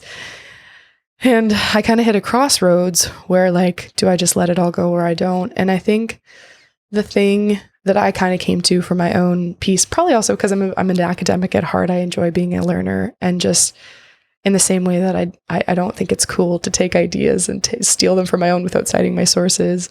I was like, there, for me and my lived experience, there was definitely proof in the pudding with my faith upbringing. Like, as much as like my family isn't perfect and my family isn't perfect, like when we would mess up, we would come back and ask for forgiveness, or we would make a point of prioritizing love and experience together over, you know, holding each other to that, like kind of like that gift giving thing you explained earlier, like I gave you this and that, and now it's off balance. It was more so of a value of generosity and just trying to give. So I kind of hope that we can take back more ground in those spaces, especially because I've learned things on a spiritual level from friends of mine who come from all different faith backgrounds.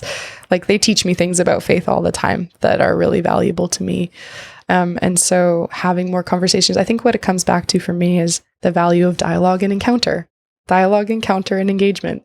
Like, there's a lot of these skills that you can look at the different content applications, but if we can get down to the process of, do I get to feel like I've met you and you've met me and we've shown up and had a genuine encounter? Like, that's the kind of stuff that at the end of the day, I think makes us feel like life is more fulfilling and purposeful. My big fear is that you can't get rid of the religious element. That is my big fear. Yeah. So when we think of like raves, which are very, very commonplace now, concerts, these are religious experiences. Oh, yeah. And like even previously, 1,000 years ago, people would do drugs, get together in a community and have a religious experience, sometimes on mushrooms. Like there's great documentaries on Netflix now about sort of those processes. You go to a rave and you're on drugs, you're not thinking normally, and then you're in a room being influenced by other people. The music is so loud that all you are doing is experiencing that. And then you see like photos of people just standing there like in like a state of awe. Yeah. They're having a religious experience and then saying that they're atheists. Like to me, we're terrible with our language because we're blurring all these lines and we're not good at understanding that this is the human experience. Like, you need a certain amount of loud music, of community, of getting lost. And typically churches have been that place. They've sort of, some suck at doing the music, but I've heard of like youth groups in Chilliwack where they're very focused on like playing the loud music so that the youth can come there and listen to music and not do drugs. And so there's like an element of like having a religious experience that has nothing to do with one organization. It's just an experience, feeling warmth and love and being like, wow, I don't want this moment to end when you're at dinner with family or with just close friends. That there's an experience there that you can't not have if you want to avoid being nihilistic and depressed and hating the world and resenting everyone around you. You need those sort of moments. And that's where it's like religion or the religious ideas kind of give you the basic tools, and then you have to figure out how those fit in, because they're old books. They're crazy old books. Totally. Like, they're not going to perfectly match to your day today. They didn't have nuclear bombs in there or any of the things we have today. So it's different, but it's like, what can I pull from this that would be useful, that would change how I see people? Because the big one for me is like, you deal with annoying people in a day, people who inconvenience you, and it's so easy to just want to write people off and just go like, oh, that person. Like, when I'm standing in the grocery store, my pet peeve is like looking at which ketchup I want, not specifically ketchup, but it's and then somebody reaching right across my face and like grabbing what they need or bumping me out of the way to grab their thing, because it's just like, how is there not enough time in your day to just let me choose my ketchup and move along with my day? Like, I'm not hanging out. I haven't been here for 20 minutes. I just want to second, grab my ketchup and leave. And so those moments frustrate me. And in those moments, you see people get really bitter towards other human beings. And I think it's a huge danger of big cities, which is like, people aren't people anymore. They're inconveniences just popping up everywhere. And when we even went to Vancouver briefly, it's like how much people don't look at you like human beings anymore is a trip. Like it's just so crazy you're walking down this hallway, there's no waving, there's no I care about you. But in Chilliwack still, you go into like a business and it's like you're still a person. How's your day going? May I hold the door for you? Like there's certain elements of like you're a human being here. Don't know at what scale, if we had 150,000, 200,000, where you start to lose that. But that is like a key part of like my value. And it seems like we're given tools of like everybody's on their different path. And that's what religious ideas try and tell you at a very early age. And they give you some tools. And it seems like we're really struggling right now with, are there any, like the people who say take it literally? I don't understand why that's the benchmark for like whether or not it's used. Like, is Harry Potter real? No. Is there stuff you can learn from it? Yes. And like that's what I don't understand about how that area gets written off. And then it scares me when we write all of those people off, because then there's an us versus them mentality where they're like, oh, you're from this group of people, so you must hate that I'm religious. And it's like, I don't think that's, like, I don't have any quorums, but we're getting into this weird time where we're really ostracizing those people. And if what happened in the Soviet Union is anything to be said, you go too far down that path. You ridicule people's belief systems too hard, and you say nobody gets to have them, and we're all going to be atheist. We seem to go down terrible paths. Yeah. Well, and it makes me think of the documentary on Netflix about social media, The Social Dilemma. It's a brilliant documentary around polarization and how essentially we've lost our capacity for dialogue. You know, that idea, and tolerance, that like I might have a different position, different background, different idea. But if we can respect each other as like we each are like human beings worthy of dignity, respect, and there's actually, it's kind of cool in the counseling world, we have like an ethics code, and just like that whole idea, like the first ethical principle is just that like all human beings are worthy of dignity, respect, and autonomy. Like it's kind of like human beings, like just basically like basic stuff. And then you get back into some of the other ethical. And that's a Christian idea. Like in Indigenous culture, we had slaves. And a lot of people don't know that. But Indigenous culture did have slaves. I interviewed a historian who explained that we had that process. And the idea within law that people have a divine element is one of the weirdest things in my brain, that it's like, I get stuck there, because it's like when you disagree with someone, when your neighbor cuts down your tree or does something very inconvenient to you, they're not innocent until proven guilty. They're guilty until proven innocent, and you don't care. But yet our justice system, based on a Judeo-Christian ethic, said no, people are divine. We can't just kill people arbitrarily. We need rules. And a lot of the rules are so logical that we just hop on board now and go, well, why would we ever do anything else? And it's like, right. But when we had like we think of like social media as mob mentality. Imagine mob mentality, like where you actually just go take a family out because you disagree. Witch trials. Like we had a time where we sucked at that. And then this belief system came about that said, no, all people matter.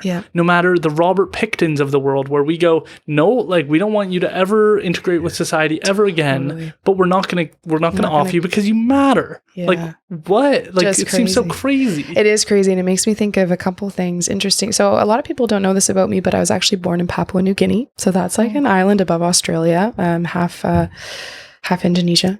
And then half Papua New Guinea. And in Papua New Guinea, like tribal warfare is a really big deal. An eye for an eye is a really big deal. And they'll say things like when people are moving there from out of the country and they don't understand the culture, they'll say things like, if you hit someone in the streets, like don't stop, because if the family of the person you hit finds out who you are, they in their culture know that it's their right to come kill you because you've hit someone in their family. So, you know, it's just interesting. Again, different cultures have these different beliefs and different ways of coming about. I think it actually comes from Jordan Peterson's stuff, where he'll look at like just the general population of like different cultures and countries in the world. And the ones that tend to have the highest quality of living are often based on some of the Judeo-Christian legal systems, and whether those are coming, you know, how much they're really connected to the religious pieces or whatnot. Like there's a quality of life there that most people are fairly easy. It's pretty acceptable, and it makes sense to them.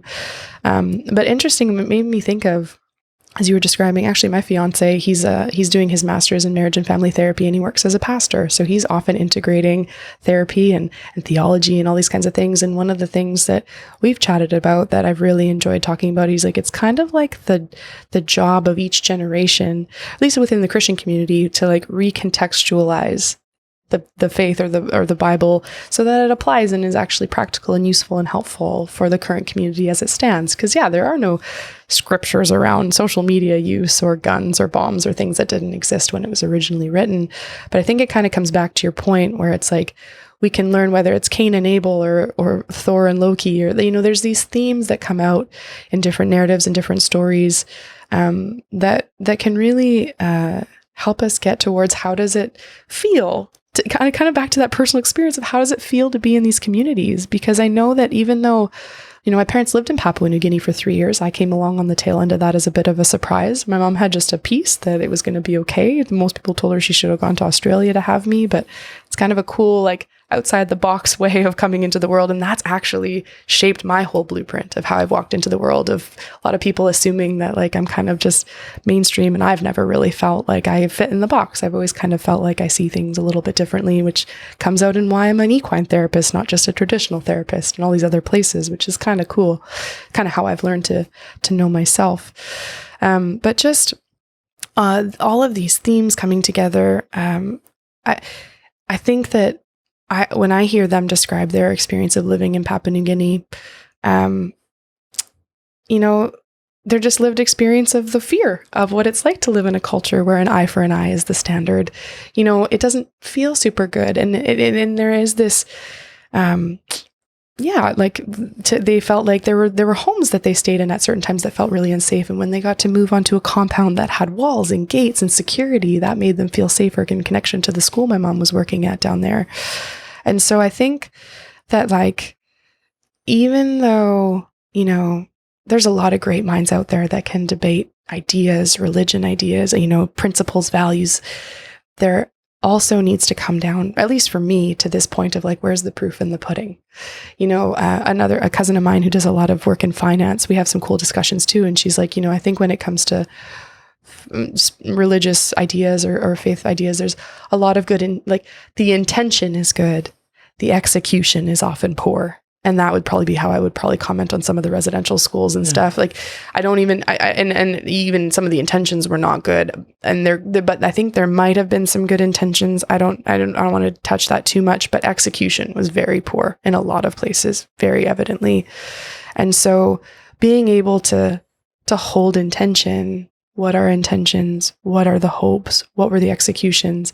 And then what's the lived experience? Because I think Canada is often kind of now looking at, like, within the Reconciliation Acts and things like that, like, this was not good. And it feels bad. Like, it doesn't feel good. And that feeling, how we handle our emotions are giving us data, feedback about our unmet needs and our values, about how to move forward. And they're like extreme, there's always kind of like the sociopaths or the extreme outliers that we see as, there's a lot of things that go into that. But for the general population, I think there is kind of that sense of what feels good in relationship. And then how do we essentially, to quote a verse, treat others how we'd want to be treated. Yeah. That's the area I think we can make a lot of progress on now, which is, I agree, the intentions of the Bible itself could be good. How that's interpreted, as random as can be for a lot of people.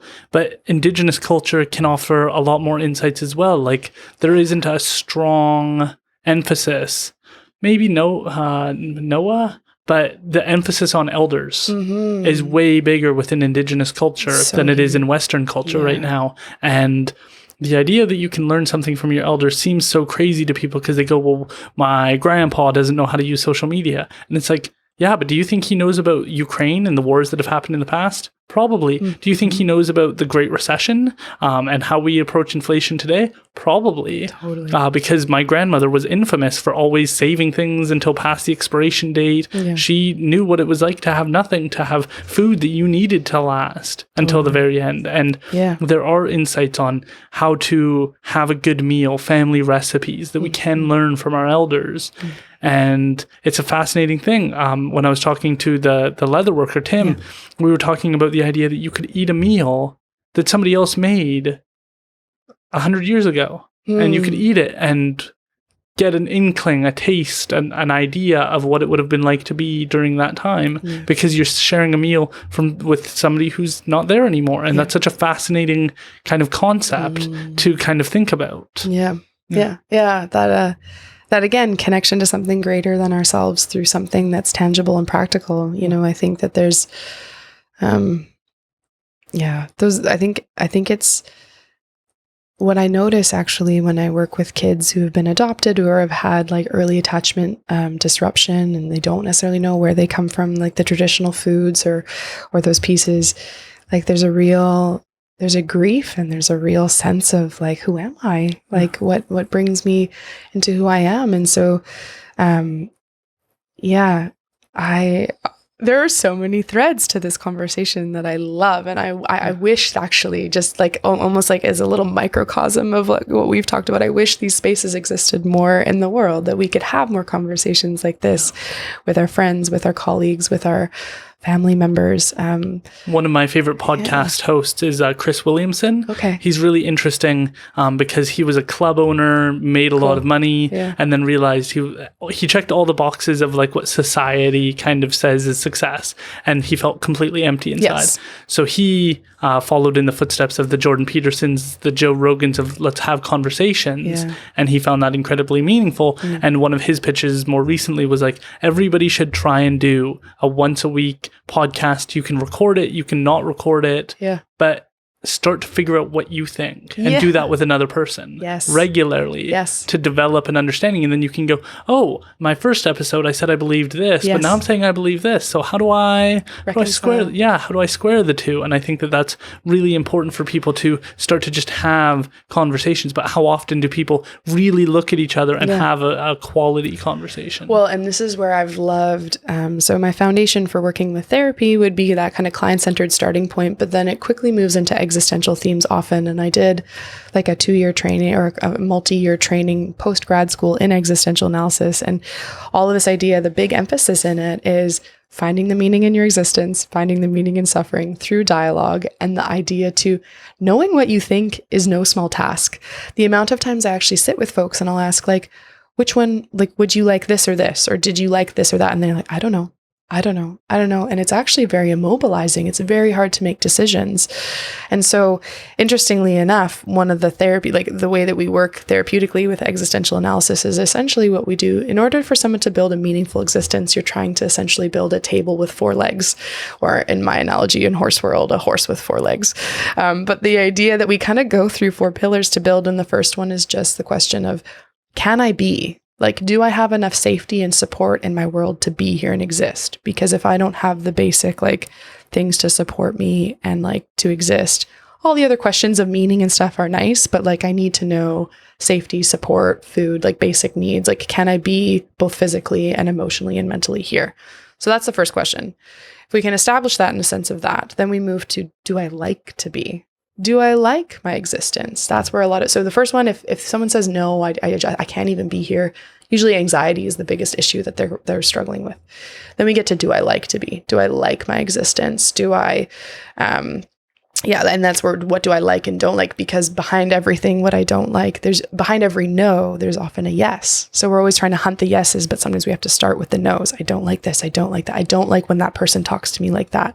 Okay, well, why? Like, what's the value? How would you prefer to be talked to? That's important data to consider as you map out your relationships and your goals in life. And if they don't like their existence, I don't like what my life is like. That's usually where most of the depressive themes come out. So we have to try and figure out, how do we start to shift those to just liking life more? Then the third pillar becomes, am I allowed to be me? Like my own oneself individual, my own person, as differentiated from another. So like, while I don't like disown my family or whatnot, but like, can I be Kylie? Like Kylie likes horses and was born in Papua New Guinea. And there's these unique things. Am I allowed to be me? That's a really important part of understanding who we are just as our own selves. And if people struggle, if they don't feel like they're allowed to be themselves, they don't have their sense of who they uniquely are. A lot of the personality disorders, they struggle there, just like all the things that crop up there. And then the last pillar is, I am me for what purpose? Like, I can be, why am I here? And that's where it's basically like, okay, so I can be, I like my life, I am myself. And then now for what purpose? Like, that's now the space we can start talking about those themes. If those other ones aren't built, it's pretty tough to get to there. And if people struggle, if they have those other three met and then they struggle in that fourth pillar, a lot of times that's where struggles with addiction and stuff pop up, because it's kind of like, I can be here, I like my life, I'm myself, but there's not really a purpose to a greater tie. Like, there's not really like, and then, so like, what does it matter if I just drink myself every night a bottle of wine, drink myself to sleep? Like, there's a lack of like, either it's like relational purpose or other things. Like, that's where trying to find how can you uniquely contribute to this world and engage in a way that you bring your full self. And the hope is that by building those 4 pillars, then you can engage with life, have a dialogue with life, encounter others throughout your life. And hopefully when you get to the end of it, if you see it coming, have the chance to reflect, can feel like, it wasn't maybe perfect, but I lived it well and I lived it to the fullest. Brilliant. The idea that the point of life is to pursue happiness is something I feel like is predominant in our culture right now. Rebecca's mom is considering moving all the way to Mexico because it would make her happy. Yeah. And our response is like, that is probably not a big enough analysis when we talk about what's good for your family, what's good for your community, what's good for the world around you, what's good for, like, so are you going to have a relationship with your grandchildren? Are you going to be that person? Where it seems like right now the choice of like, well, just do what makes you happy is often tied to being very selfish, being very short-sighted, and being very kind of one-minded. Yeah. How do you see that when you're working with people where so often, well, what makes me happy is getting lit and drinking alcohol? Yep. Like, how do we think about that? It's a great question. Well, it's interesting enough, like initially what it made me think is you were describing that tendency, because I see that often in our culture, that happiness is the benchmark of you've made it. You're psychologically healthy. If you can be happy, that's the goal.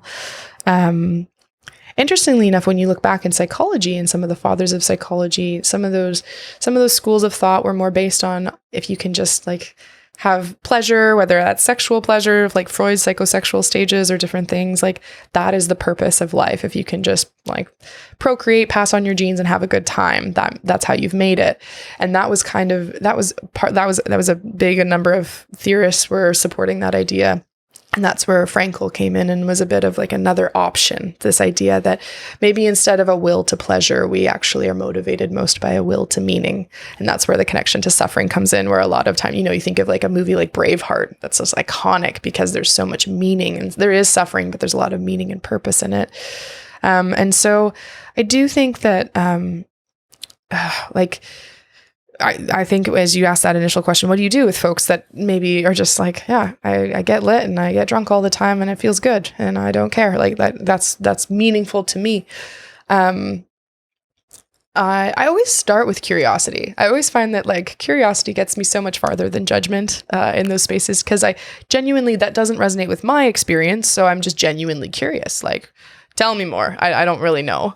That would be more the counselor approach to things. But I think of when I worked with like the high school program that I did, and we were working, it was funded by a crime prevention grant, and the focus was on leadership. And so substance use was a piece that came up all the time, and some of those things. And sometimes, you talked about, even if we rewound back to, the people who walk around with like weird colored hair and they say they're, one thing, but they're kind of, maybe there's a little bit more behind that front.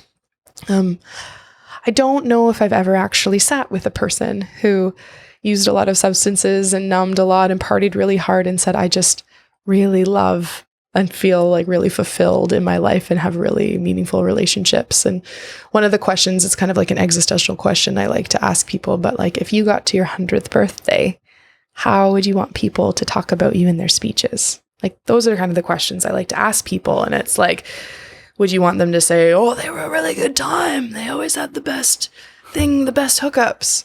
And a lot of times they're kind of like, like usually in those questions, if they're like, unless they're cracking jokes or things like that, most people say things of like, I want to be known as someone who showed up when everyone else, who lent a helping hand when it was needed, or who brought over the meal when someone passed away, or things like that.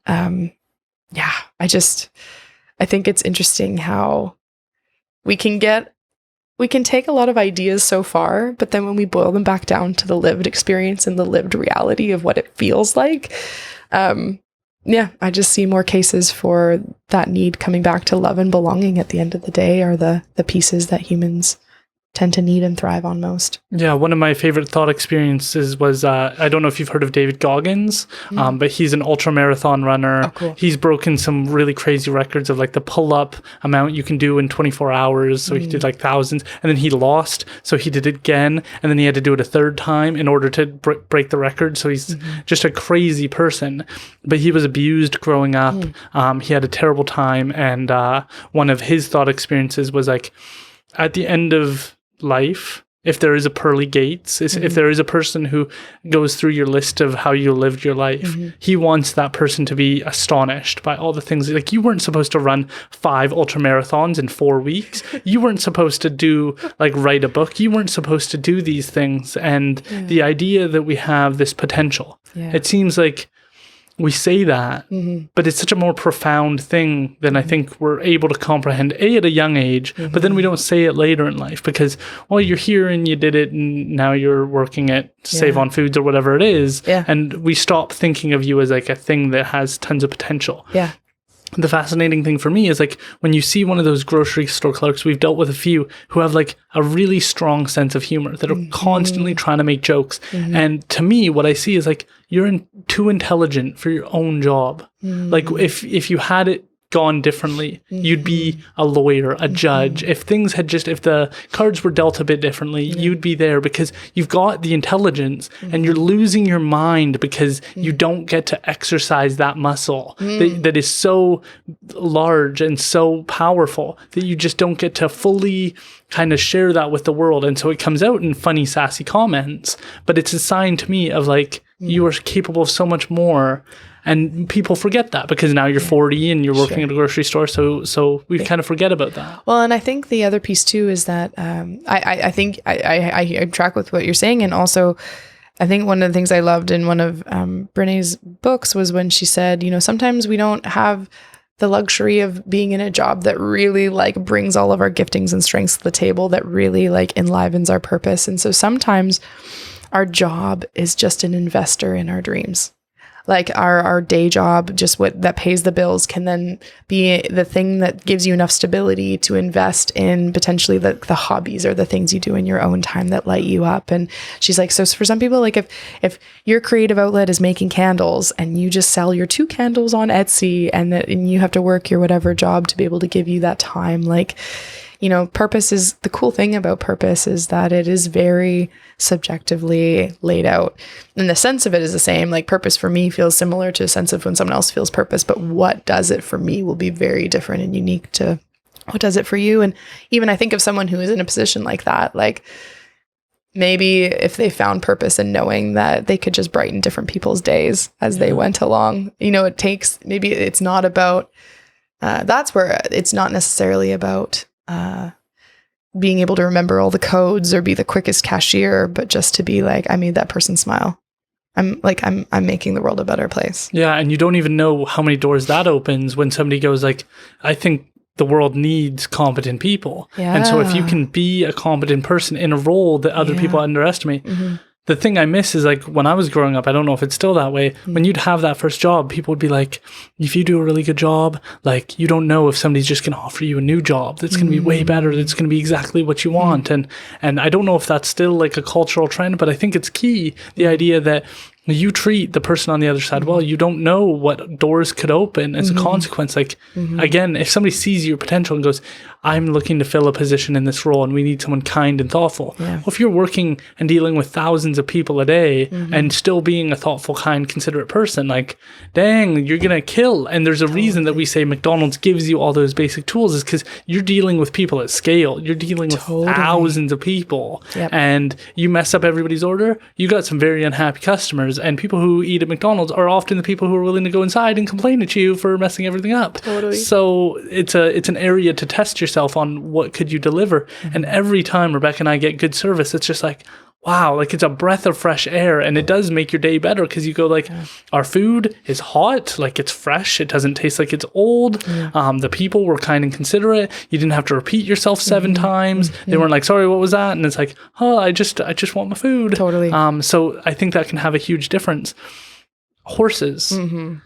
I think what we lack in society a lot is humility. We don't, with light pollution, we don't see space as much. We forget we're hurtling through space, and don't have control over that. We forget that a volcano could erupt and level us down to nothing again. We need humility kind of fed to us. Now we have to go look for it, whether it's through physical adversity, challenge, but I feel very uncomfortable around horses. They intimidate me a lot because one of my early interactions was somebody being like, be careful where you stand, because if you're behind them, they could kick you and poke a hole through your whole body. And I was like, oh, well, that does make sense. I guess they could kick so hard that it would just poke a hole through my body and change my life forever. Sure. But they do have, like, obviously they're not doing that all the time. Cows are more actually known for that, I think, of being able to have the capability of like break your ribs and stuff. Yeah. But there's something, to me, humbling about being around a horse. Same with whales. Same with grizzly bears. It's like, oh, you are much more powerful than I am. You could easily just trample me down to nothingness. Yep. And it gives me a sense of humility. Yeah. How did horses come onto your radar? When did they become a passion? Oh, they've been in my DNA. I have no family members that nurtured me into liking horses. They've just been nature. I was like the 3-year-old with my face plastered against the car window when we would drive by fields of horses going, horses! So, and like Adventures of the Black Stallion was a TV show when I was like 3 that I was glued to without fail every week. So something just... by nature in me was always drawn to them. We just sometimes joke in our family that the horse gene has to skip a couple generations every so often, because otherwise if you had too many horse people in one family, it'd go bankrupt because they're expensive. Right. But it's always been in me.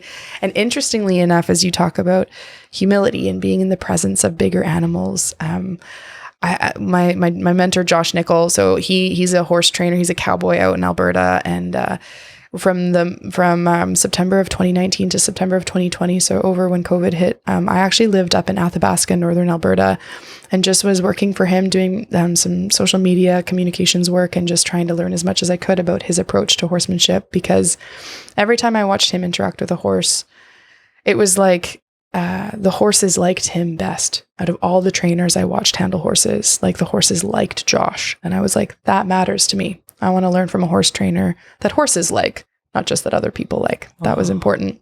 And so I was out there learning, and I can't remember if it was, I think it was initially his apprentice, Brooke, who said this quote to me, but I think it was originally from Josh.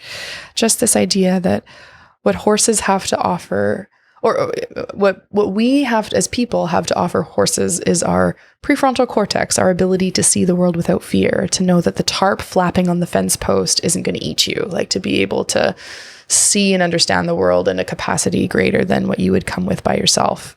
So what we have to offer the horses is our mind and our understanding, and what they have to offer us is their power, like the ability to fly, the ability to like gallop across a field, travel ground, do jobs. Like there's a strength to their embodiment that when we partner and team up with them, that is quite profound. And it is quite humbling, because it is amazing what a horse will do for you when they feel taken care of and safe by you. And it is amazing what they will refuse to do and will not do when they feel like you're trying to force them or disregarding who they, like, you're just not meeting their needs, essentially. And so this is one of the reasons why I actually think horses are so therapeutic for people who've experienced trauma, is because, you know, there's a PTSD diagnosis. Like there's a criteria for what we would call trauma in the DSM-5, or the Diagnostic and Statistical Manual of Mental Disorders, where it has to be like life-threatening, bodily harm, things like that. So there's big criteria for what we would call a big T trauma. But one of the professors I had in school, his definition of any trauma was just anything that's negative and unexpected that leaves you feeling confused, overwhelmed, and powerless. So that could be an interaction with a bully at school, or it could be a car accident. Like, it kind of expands the definition a little. And the thing when we heal from trauma, so if it's negative and unexpected and the feelings of it are confusion, overwhelm, and powerlessness, we want to try to find ways of facilitating corrective emotional experiences where we can feel powerful. We can feel like we understand instead of being confused. And instead of confused, overwhelmed, and powerless, instead of overwhelmed, we have resources. We have other things that we can do so we don't feel overwhelmed. But the horses just have this like way. It's sometimes hard to make or help someone feel powerful without having to be against someone else. Like, sometimes we feel powerful when we like put that person down or we beat that person or whatever. But the cool thing about horses is it's a way of feeling powerful without having to take from anyone else. It's like this really beautiful kind of, we talked about like this kind of symbiotic where we like give each other like a kind of a yin and a yang, like a mutually beneficial exchange. And so I think when it comes to humility, horses have humbled me like crazy. And I think it's interesting. I had one professor also that he did a bunch of studies on virtuous relating, and his definition of humility wasn't necessarily about knocking yourself down a peg or two. It was about accuracy. So his definition of humility was just having an accurate understanding of both your strengths and your weaknesses. And so, whereas pride would be an overinflation of your strengths, and self-degradation would be like, I'm degrading myself to be less than what I am. Kind of is similar to Brené Brown's mantra for authenticity is don't puff up, but don't shrink down. Stand your sacred ground. And I find that the horses, like when people puff up, they're like, no, because they're 1,000-pound animals. Like they sense that. And I've watched horses humble people that walk in with arrogance. And it kind of, I don't wish ill on anyone, but I also am thankful when horses can communicate some of those pieces or offer feedback in a way that's constructive and helpful. But then there's also this piece around like self-degradation also isn't true humility. Like when I shrink down, when I belittle myself, when I make myself less than, it's also not really authentic or not really congruent. And the horses also don't really resonate with that. A lot of times that's when horses will ignore people and try to be with their buddies instead, because it's like, I don't really know what you have going on. You're not really confident. I'd rather be with the other horses because I feel safer with them than with you. And we often find that we have the most success with horses when we can kind of stand in that true humility or authenticity where it's like, I'm not going to get super big at you, but I'm also not going to shrink. I'm going to like stand my sacred ground. I'm going to let you feel me. And then we do some cool work around like liberty work where they can come. And then when they loan us their power and we bring them our ability to see the world without fear, really cool things happen. That is really, really fascinating. Yeah. I find it interesting that we co-evolved with some animals. Oh, totally. With like dogs. And horses are huge with that. Yeah. And it's interesting because cats go in their own category because we didn't need them for the warmth and the love and the connection. Mm-hmm. And so they still have what we needed them for was to go get rats and mice out of our fields. Yep. So we developed so differently with them because we don't have, some cats are obviously way different, but like the typical cat is pretty independent and I don't need you and like you feed me and I do whatever I want. Mm-hmm. Whereas with dogs and horses, there's this mutual relationship that has a level of like love to it. And I find that really interesting because it's not communicated verbally. It's something you experience. Mm-hmm. And so often people will say, I love you, like have a good day. And it's like, it's so not heartfelt. Yet to experience it with none of the words is a fascinating thing because you know it. And you have feelings towards it, but there's no agreement of the mind in that regard. It's only through action, which some people, it seems like that needs to be the starting place, is like proof that love is possible without demands, without, and then you'll like, I love you and you're going to take out the garbage, right? And then you'll do this, right? Like that expectation that can often come with loving remarks is often very discouraging. Yet with an animal, it's like it's mutually beneficial. It means something to you to be able to see it eat, to see it feed, to see its needs taken care of, and then to see it come through for you in such a meaningful way. And again, that's where it seems like we lack in gift giving and eating meals together. Yep.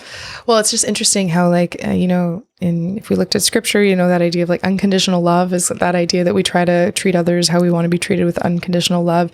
In client-centered therapy, the phrase would be unconditional positive regard regard. So Carl Rogers is like, one of the core needs for all humans to be able to thrive in relationship is they need to have unconditional positive regard, accurate empathy, and genuineness. And then there's a couple other pieces too. Those are kind of the main core ones.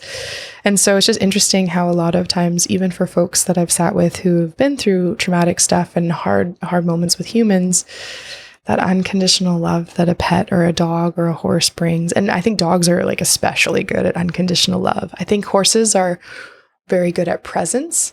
So horses, is interesting when they stand in herds, they don't really like touch each other very much, but they have a lot of presence. And I think I just notice it's fun when I've worked at different ranches where there are multiple animals available, because the animal that a person is drawn to also says something about what they need at that point in their healing journey. Say more on that. So like I have one person who like, she loves both dogs and horses, and she's gotten a dog and it's been great.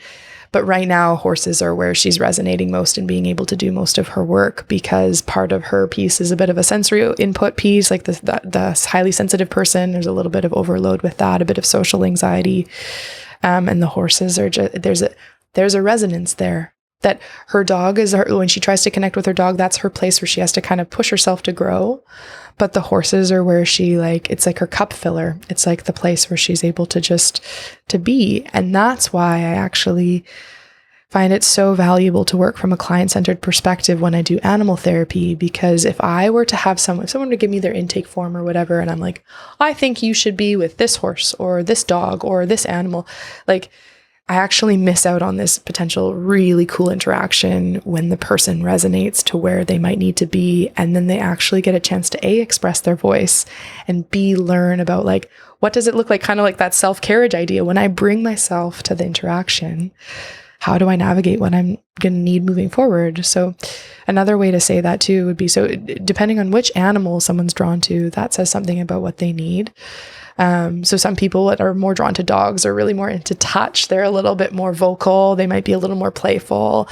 The horses are they can be very peaceful. They can be more like, and dogs are prey or predator animals, where horses are prey animals. That kind of creates a different interaction too, depending on how. Could you explain that a little bit more? Yeah, so dogs work in packs, and they're hunters. They're predator animals. So they are carnivores. They typically would eat meat like wolves, all those kinds of things. So they have eyes more towards the front of their face, and they're the ones that are looking more for even when they rest and sleep. They have, a dog pile. They're all on top of each other. They're touching. There's a lot of bonding that happens in that way. For a horse as a prey animal, their first thought in the world is just, how do I make sure no one eats me? Like, how do I avoid getting hurt? And I think that, depending on someone's personal story, like if they've been a victim of abuse or something like that, like sometimes they resonate more with the horses who have been preyed upon and felt preyed upon. And they feel, by being able to ride a horse, let's say, especially when you like interact with a 1,000-pound animal and you're like, can you move back or can you move sideways? And they listen. It does something to the brain around like, my voice matters. And like, you should listen. And it's cool to see how that interaction goes a little differently than maybe with a dog, where the dog might just be more about like love and connection and play. Like horses don't really, like they'll be playful, but they don't quite like, they won't wrestle in the same way a dog will or things like that. So depending on the person, depending on what they need, this is where I think when people are like, well, what is animal therapy? And I'm like, every animal therapy session I do looks unique, based on who the person is, like how that person shows up on that given day and how that horse shows up on that given day. Do you have an example of an experience working with a person that stands out to you? Mm-hmm. It seems like a trip to have someone gravitate towards a certain animal. Like I find that really interesting to think about, like, which one are they going to choose? Oh my goodness. Like, so there's a whole type of psychology or therapy called object relations. So the relationships between objects and stuff, that it plays more into this idea as well. But I totally have a story. There was one time, so at the ranch, I worked at a youth ranch out in Alberta for a number of summers, starting in 2010. And then I went there as a graduate intern for an internship in 2017. And I think it was actually during my summer there. I was the head wrangler there in 2015 for the whole summer. And we would do a Horses of Hope program. So there was like regular summer camp, like kids programs. And if kids had a hard time keeping up with the regular programming, they could come for one-on-one sessions with me sometimes strategically did that if they needed, like, if they were particularly rambunctious during like archery, maybe they'd come for horses with me when the rest of their cabin group was doing those activities. Anyhow, I had one camper who, I had one prof that told me this, that all behavior makes sense. You just might not have all the puzzle pieces. And so that kind of inspires more curiosity than judgment when someone's doing things that you don't quite understand. She kept running away from camp. She kept trying to get back to the city. And we were like, you just got here. Like, we want to make this comfortable for you. And she wasn't really sharing what was going on. She was supposed to go on a canoe trip. She wanted to be with the horses. So we were trying to find as much time for her to be with me and the horses. And I had the trail lineup of horses that would take kids on trail rides that were like strong and able. And then I had like a mix of horses that were injured or just, they were the ones that we would stand in brush and do these one-on-one therapy, kind of like pseudo therapy sessions with. And they were just kind of one-on-one time. And I had in mind one horse that I was going to pick. Like, she was kind of an older horse that was really calm. And I knew this girl had been really stressed and trying to run away. So clearly there's a lot of anxiety and stress going on. And so we walked out to the pen and I'm trying to catch this horse. Usually she's pretty easy to catch. And she was like, would not have it that day, which was weird. I was like, Blue, what are you doing? Like, come over here. And she's like, not having any of it. And I hear behind me this girl pipe up. She's probably around 15 years old. And she goes, can we work with this one? And I turn around and in her hands is this horse that's like one of the unbroke colts. So he's probably about 4, never been ridden, super skittish, super jumpy. And typically, like, I don't let the little kids anywhere around him because I'm not sure if he would trample them or whatnot. And she just has this horse that's like asleep in her hands. And I'm like, and part of me, my gut reaction was like, get away from that horse. But then I'm like, well, that horse is sleeping, so it's okay. And he was okay to like walk around and halter and stuff like that. But anyhow, I just looked at her and I was like, well, that one's not trained. Like, we can't ride that one. Like, he can't do any of the normal things with him. And she was like, I don't care. I just want to spend time with him. I was like, and this is where being a client-centered therapist was like very valuable to me, because I like had my little lesson plan in my head that got chucked out the window. And I just had to stay present with what was in front of me. And I was like, something's happening here that's important. And we're just going to see where it goes. And so anyhow, she just loved on that horse for the rest of that week. She bathed it, she brushed it, she braided its mane. And like, that horse, like, very few people ever gave it to like another second of their time or attention. It was an interesting horse. We had it in a trade and it had a big jagged scar along its hip. So I think at one point it actually had been attacked by a cougar or something and it survived, probably why it was so skittish. But some kind of like physical trauma we could see from the scar. And it was just a really cool piece where I didn't end up hearing the fullness of her story until later. I don't remember. I think she might have been pregnant or something, or was facing some fears about why she wanted to get back home and didn't know what was going on. But for that week, it's interesting how there's a difference between content and process. And I didn't get a lot of content from her about her life, but there was something really important in the process of that week where she felt attuned to by the horse. That horse just felt attuned to by her. And then I just did my very best to stay out of the way, but to keep them safe and facilitate that space for them to be seen and to be felt and to feel understood. And yeah, it's crazy. I dabble in photography. That's one of my pastimes. And before she left, I asked, can I take some pictures of the two of you together? And I have some really cool photos actually of just, you can't see her face, but she was just like standing with this horse and this horse was just like asleep in her hands again. And I don't know if I could ever like put exact words to why that was therapeutic, if I had to like write up a report about why that was impactful. All I know is by standing there by the side of the fence, all I wished was that I could have just given that horse to her and let them be together forever. But in that moment, just knowing that the week they had, the time they had together was really impactful. And it gave her a window of feeling seen, of feeling felt, and just letting everything slow down a little, because I think she just needed some time to be herself. And that horse, the cool thing about horses is they don't care what you wear. They don't care what you look like. They just care how you feel. And it was a really cool moment to encounter and just to be a part of. So that is really a beautiful story. Yeah. Do you find different age groups of people interact differently with the horses? I know you work with veterans. I know you've worked with farmers. Yep. Seems like a different age group perhaps than youth. Yeah. I got my start with kids and youth. I think that was just easier because I did my grad degree in my late 20s and I had worked a lot with kids. So that was kind of where I started. But we get into different themes and different activities based on age groups for sure. The biggest common thread is simply there are some folks that don't thrive in an office setting, sitting face to face with a lot of eye contact. And the tricky thing, like once you start to study trauma more, a book that I recommend to everyone if they're interested more in the mind-body connection and understanding trauma is called The Body Keeps the Score by Bessel van der Kolk. It's an excellent resource. And once you start to understand that, like, when we go through trauma, we don't really have access to the part of our brain that does speech and logic. So talking about stuff only gets us so far. But when we can actually have like corrective emotional experiences and when we can embody a different alternative to some of those traumatic experiences, that hits our brain almost at a deeper level. It's still kind of a mix of trusting that when people show up, just trying to be attuned to what they need in the moment and whether they need to sit with the horses, work with the horses, just talk. Like there's lots of flexibility in the way I work. But I've really enjoyed that. Like in the last probably 2 to 3 years, there's been a shift of working. I still work with some kids, but I work a bit less with kids, work a bit more with adults. Because what I often find actually that when adults struggle, especially if there's an emotional trigger, and I like to sometimes ask the question, like, how old do you feel when your anger is like raging? And they often don't feel their chronological age. A lot of time it's like the little kid inside of us that's really struggling, that's creating the struggles as adults.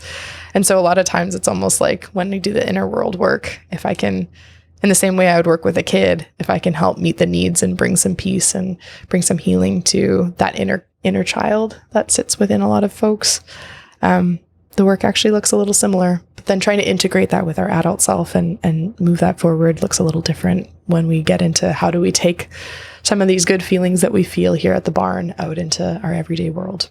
Yeah, that is one comment that I've really liked. I know Joe Rogan can be a controversial figure, but one of his comments is that like one of his big turning moments was when he started looking at people like they were babies. Yeah. And it seems silly, like it seems like a rude judgment, but you realize that some people's tools haven't advanced since they were 8 years old. Some of their coping mechanisms haven't been updated. Yep. And so having that humility of like, this is a person that was once a baby. Yeah.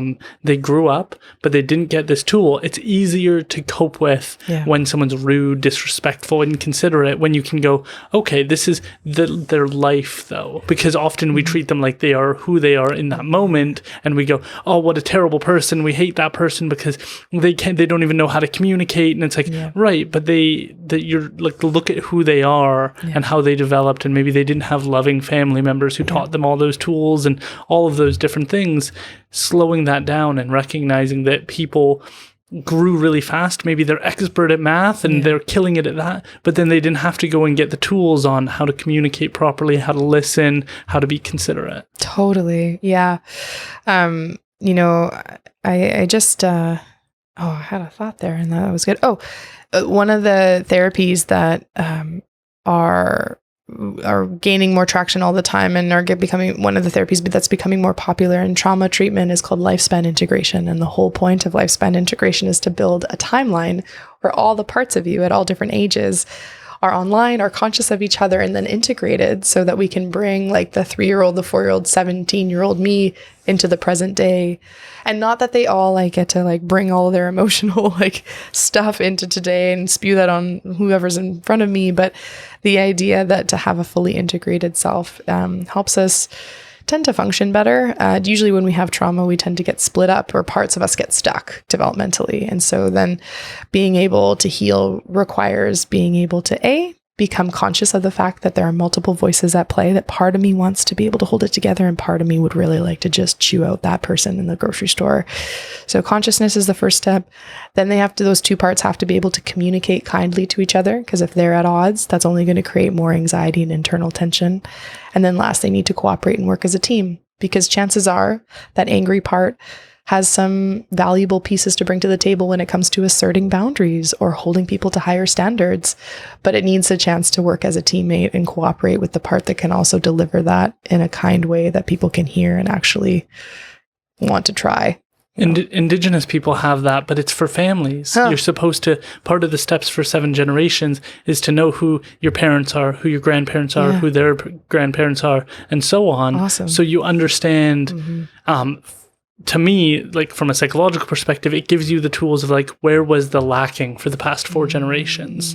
And for Rebecca, she often talks about how communication was something that lacked in terms of like, not quantity but quality, the depths in which they dive. And so that's what her fascination is like really deep. She's like, I don't want to touch small talk, I want to have the really deep conversations, because it's been missing.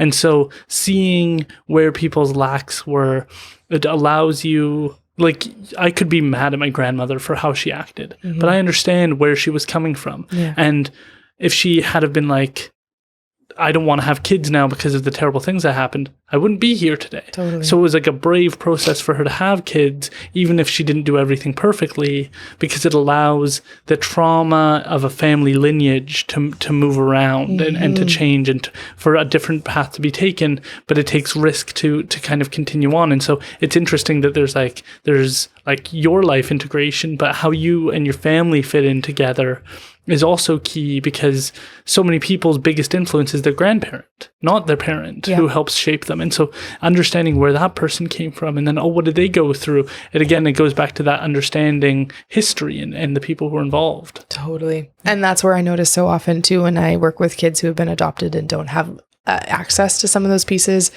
it requires a lot of work. And there's sometimes actually a grief process and not knowing. And so not taking that for granted, being able to notice that is really important, and it totally shapes how we step forward into today. Do you see that there's a bigger difference for people depending on like what aspect of the horse? Is it most meaningful for most people to ride the horse? Is it like, does it hit home to clean the horse, to help it meet its needs? Is there a sense of service in that taking care of them? Go ahead. All of the above. Yeah. I do find that we pick different activities with the horses based on therapeutic goals. So like for kiddos with like ADHD or ADD, riding is really important because their brain leaves where their body is. And so when they're on a horse, they can't run around to all the other things that physically keeps them in one place a little differently than if they were on their own 2 feet. But also it helps the bilateral stimulation of riding. So,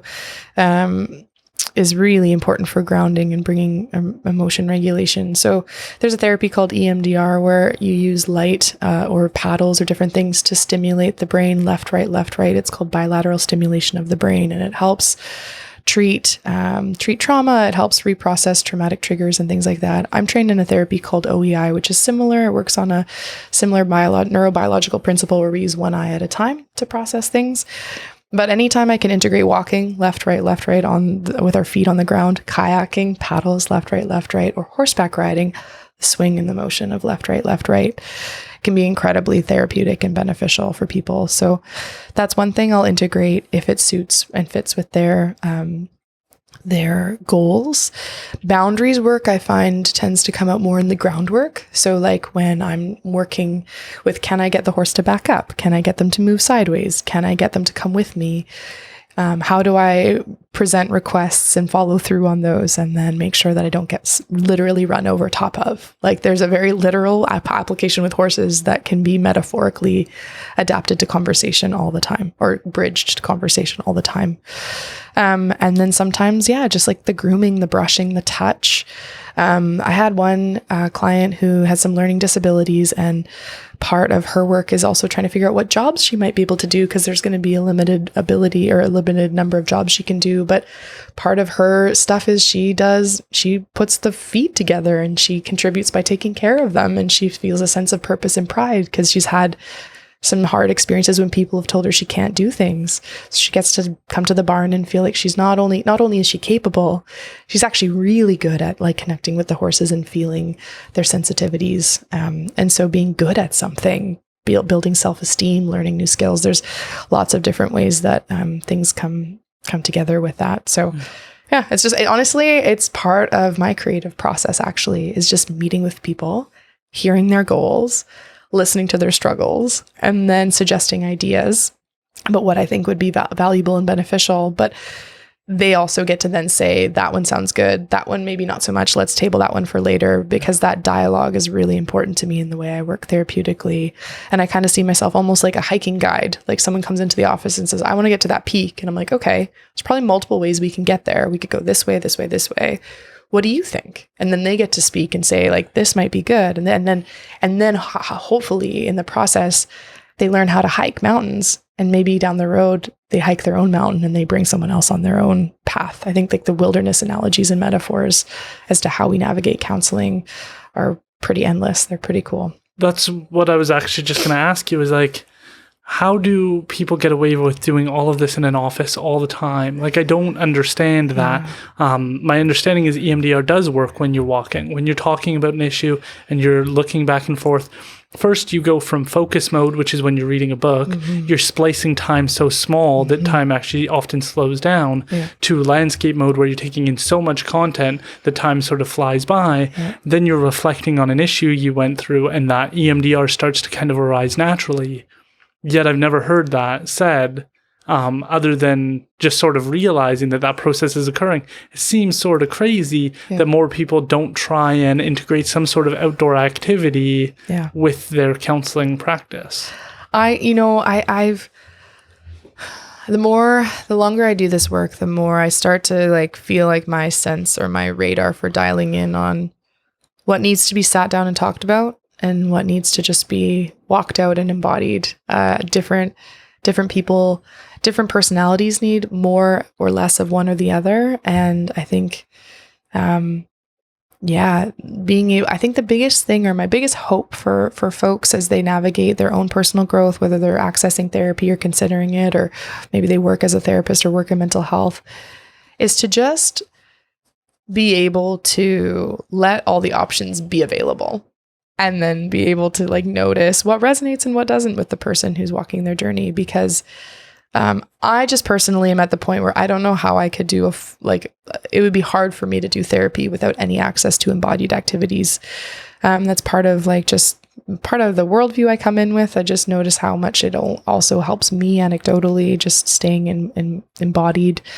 I think sometimes just because we've always done it one way, typically therapies always look like we go sit in an office and we sit in chairs and we talk about feelings. That has its pros and its cons. And just because we've always done it that way doesn't mean that we can't try some other options. And I think that's one of the things I notice most about people in maybe the current communities and stuff like that, is we spend a lot of time sedentary. We spend a lot of time sitting on screens and things like that. And I think that I often lean on the way I've been taught to understand the medicine wheel of like mind, body, spirit, and like heart, mind, body, all those 4 quadrants. When we're healthiest when we're trying to pursue health in all 4 areas. And so being able to move our bodies is like, to me, it's pretty integral. It's pretty important foundationally. Do you think it's hard for people to build relationships with these animals and then say goodbye and have a closure date? Do you think, is there a process you have to go through to I just think of that youth you talked about, like, how do you ever want to leave that moment? They're hard. Don't get me wrong. Like sometimes goodbyes are necessary and they're hard. I always try my best to like prepare in advance, like create realistic expectations. A lot of times when kids come for a week, they understand they're going home at the end of the week, so they know a goodbye is coming. But also, like, what a beautiful opportunity to practice goodbyes. That's also a skill that we don't really do. We have an epidemic of ghosting in our culture because we don't want to say, hey, you know what? I've appreciated the time we've spent, but I just don't want to move forward from here. I wish you well, all the best. So, it's just another opportunity to practice and put those skills in place. And I do think that practicing with an animal sometimes is a little less scary. It gives you a chance to try it out and just to play with some of these skills before you try them with other people who may or may not respond, with as much grace or as much peace. Yeah, funerals seem to be an area in which we really don't know. Yeah. We have some of the beautiful aspects of the tradition and not a good, deep, thorough understanding of why we do things. Yeah. How do we appreciate someone's legacy? How do we take pride in that and carry that out on ourselves? And then we miss out on human beings' lives, 90 years of a person's life. And it's all, and like they say people die twice when they die, and then the last time they're spoken of. And it's like we don't always know how to talk about people or what they did in a healthy way. That's a powerful quote you just said right there too. I have to almost like sit with that for a second. That was pretty cool. Shout out to Macklemore. He was the one I heard it from. Right. I was like, I think I've heard that before too, but I forgot that was where it was from. I love that. Yeah, you know, talking about legacy, talking about purpose, I feel like those have been big themes of our conversation today. And, you know, one of the things that I really valued in one of the courses I had at school was it was on couples adults and older adults and older life. What do we do with what do we do with some of those conversations that come up towards the end of life? And I think if we're going to ask the question, what does living well look like? We also have to ask the question, what does dying well look like? That opens a whole nother can of worms that we probably don't have time for today. But just that idea that, I think legacy and purpose and saying goodbye are important skills. And it was actually, I was at a funeral a couple months ago, a month or so ago. One of my uncles, he actually was a counselor, and he worked in Abbotsford, counseling in the cancer center, helping counseling people through their end of life, end stages of life or fighting cancer. And then he ended up having his own battle with cancer and passed away at the age of 57. So it was pretty profound, but like super sad in so many ways. But the thing that impacted me most from the funeral, I found out the news of his passing when I was away at a work event. I was away at a horse expo speaking, and then I didn't really have time to process it at that time. And I really knew in my mind, I was like, I'm going to make a point of going to that funeral so I can spend the time to really like let myself feel the feelings and really like just reflect on the things that impacted me from his life. Because even though we didn't hang out a lot or spend a lot of time together, he was a counselor. He did the same grad program I did. I felt a lot of connection to him in my own way. And I went to the funeral and I cried. And I think some people were actually surprised at how much I cried because I didn't necessarily spend all that time personally with him. But it was a really important process to me because it was my time to let myself be moved. So one of, in the existential world, Alfred Langel, he's one of the kind of the fathers of existential analysis. He mentored with Viktor Frankl for years, and one of his quotes, he speaks German, but so sometimes when they translate the quotes over, they sound funny, but they actually have more impact because of the weird wording. And one of his quotes is that tears are the kiss of life. That's how you know you're moved. And I love that because so often tears are something that we resist or we're uncomfortable with. But also, like, if you think about a life where you never cry about anything because you aren't moved enough by things to cry is kind of sad in its own way. That's kind of problematic. And so to cry and to say goodbye and to grieve was a very, like, you know, it was a precious memory. It was like a very valuable experience to me. And I looked around and, you know, most of the people there were around my parents' age, which makes sense because my uncle passed at 57. But I just found it interesting that, like, I don't know how many, unless we're taught or unless we talk about the importance of funerals and saying goodbye and grieving, I wonder, I worry a little for my generation and the generations coming up behind us that I don't know how much they're going to turn toward grief. And we might miss out on some of the wisdoms, you know, and you talked about the wisdoms of our elders. Like, I think that's vastly important. I actually really love sitting with people who are years or chapters ahead of me in life and gleaning from their experiences and their wisdoms. And I don't see that tradition happening as much anymore. So, yeah. Yeah, Richard Dawkins does a good job. He talks about this idea of memes, and you see it every once in a while with people's kind of statements of, like, how you doing? Living the dream. Like, we get these kind of one-offs, like, oh, I just lost someone. Oh, they're in a better place. Like, we have these lines that we use, and we can just reuse, reduce, recycle these words, and not really be present with the person. We just get to kind of fly through the conversation and have like a one sentence thing that doesn't mean anything in depth. It's not like they're asking, who was the person? How did they impact you? What did you learn from them? It's just like, oh, they're in a better place now. Have a good day. And we're very bad at kind of letting people sit with how they feel. Yeah. And we get these kind of quick ways of communicating that are empty. And underlying that, it's almost the message of like, I'm not going there with you. Yeah. That's good for you. I'm not going there with you. And I think what we crave most in our relationships is like, can I fully show up? Yeah. Can I fully be? And like, will you be there with me? Yeah. Yeah. That's really important for people. The final questions is going to be, they often say the first step is the hardest. Yes. What advice do you have for people to take that first step?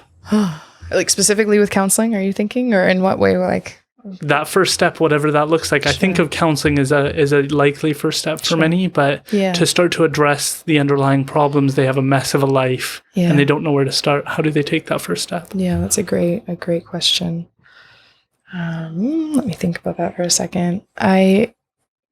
So when it comes to taking a first step, makes me think actually the words turn toward and lean in. Those two phrases, those are pretty powerful in some of the processes that I had during grad school.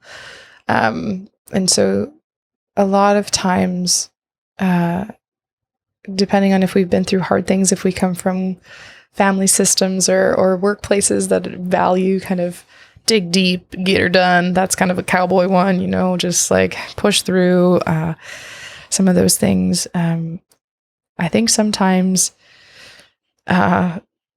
don't get me wrong. I think that being resilient and having a strong work ethic and things like that are beautiful qualities. I value those. I do pursue those in my life. And sometimes first step to me would be like, we've been coasting for so far and maybe we got our truck or our vehicle caught in a bit of sand or quicksand or mud. And the harder we try, the more we spin our tires, and actually the more we're getting ourselves stuck. And so the first step means like maybe opening the door, getting out and looking at the situation and assessing. It's like turning toward the problem instead of being in denial and just keep trying, the definition of insanity if we try the same thing over and over again and expect different results. So I think that first steps usually involve turning toward what's happening, leaning in to what's happening and really being in dialogue, whether that's with yourself, with the circumstance, whether you have a trusted friend that you can talk to be like, this hasn't been going well in my life. This is, I've really been struggling here. Showing up, letting yourself be seen, that's courageous. And especially like finding people that you can trust. And that's no small task. And so I think that's so first steps could mean going to see a counselor. It could mean turning toward a close friend. It could mean just even like going out and sitting in a quiet field or by a river with a journal and some music and like sometimes it's really hard to know what we're feeling and to know what's going on. And so sometimes I encourage people to do lyric pages. If you have certain songs that keep getting stuck in your head, like take some Sharpies, some colors, and just like as you listen to the songs that you're really drawn to, write out the lyrics that stand out to you. And then at the end of a couple minutes, like look at that and then reflect on what's the theme, because it just gives it something practical and tangible. And so when it comes to first steps, I think the piece, but I think so when it comes to first steps, I think that like, one of the things we notice even with a PTSD diagnosis is that if two people go through something traumatic, the biggest difference between someone who develops PTSD and someone who doesn't is the ability to ask for help and to turn towards and stay in community. And so as human beings, we're wired for connection, we're wired for a relationship, we're wired for attachment. And so those first steps kind of need to look to at like a lot of times I like to think of each person as sort of like their social networks are like a spider web. And sometimes you might only have one point of connection, but if the wind of life blows, there's not a lot of stability in the web if we're only holding on by two threads. So first steps can look at like who are some of the people we could add more connections to? How can we add some more points of anchor points around our web? And then from there, we can talk about what kind of web do we want to build? What kind of direction do we want to move? But I think first steps are being able to notice that your inner world is it's different than your outer world, and turning toward yourself and getting curious about what's happening on the inside. Because I think sometimes we turn away from our inner experience because we think we're going to get overwhelmed by it. We feel powerless to change it. We don't think there's a way to make it better.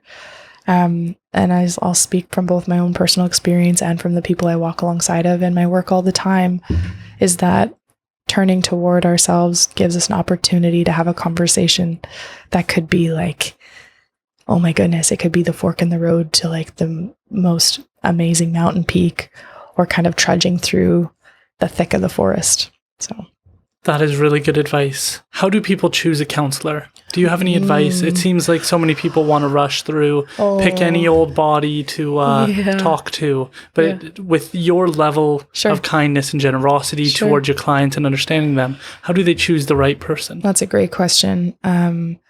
I remember the first counselor I ever saw made me feel judged and alienated, and I didn't want to go back. And then I was so desperate with my different, just feeling depressed and all the other pieces in my early 20s that I called the agency the office, and I said, I need to see someone else. And I demanded it. I was desperate enough that I was able to advocate for myself.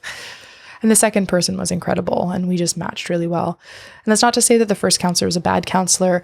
I think just in the headspace I was in, she had a different approach that was just not what I needed. And the second counselor was a lot more relational, and that was what was really helpful to me.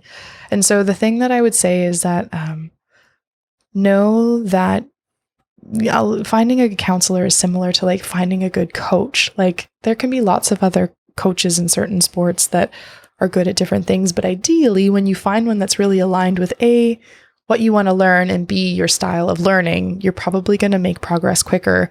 It's going to cost you less too, because it won't take as much time. So I really kind of reflect back to people like, trust your gut, and don't feel afraid to be able to say like, hey, I'd like to either you go to one session or sometimes they'll do free consultations over the phone or whatever. And you can kind of just get a feel and notice that as much as I would like help, I'm kind of like interviewing this person to see if they would be the best fit for me. And if they fit, great. And if not, there are a lot of counselors out there. I actually really delight in providing referrals or giving suggestions, because I tend to know of more people out there just because of the circles I dabble in.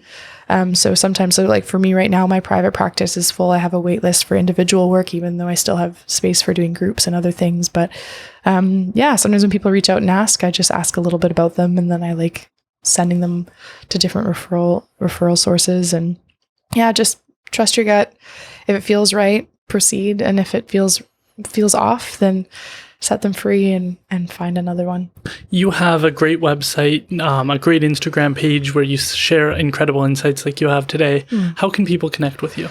Oh, yeah, thanks. Through the website, my email's on there, and they can send a direct message or find me there. That works great. And what is it called? My website is kyliebartel.com. So pretty simple, pretty straightforward. And then my Instagram is just at Kylie Bartel.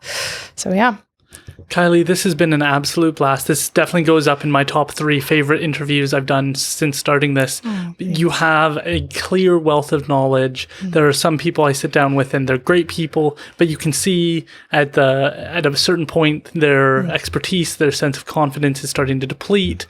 And then there's people like yourself where it's like, I can see 5 more episodes. I can see clearly that we've just scratched the surface of all the years. When you're able to reference people, give examples, put things into context for people, it means a lot, and it shows your wealth of knowledge and passion for the topic, your love for animal therapy, but your understanding that every animal, every person's different, so the process is going to be different. You embracing the complexity, I think, reminds us to do the same in our own lives, whatever path we're on. And I think a lot of the information you've shared is inspirational to people so that they can go, wow, like there is people who genuinely care, who understand how to do things properly. Again, I think we live in a time where everybody is the same and all counselors are created equal because they all have the same certification. You, in my opinion, are in a league of your own in terms of the care and the thoughtfulness that you put into every single client individually in that mindset. Some of them, it's you're paying my bills.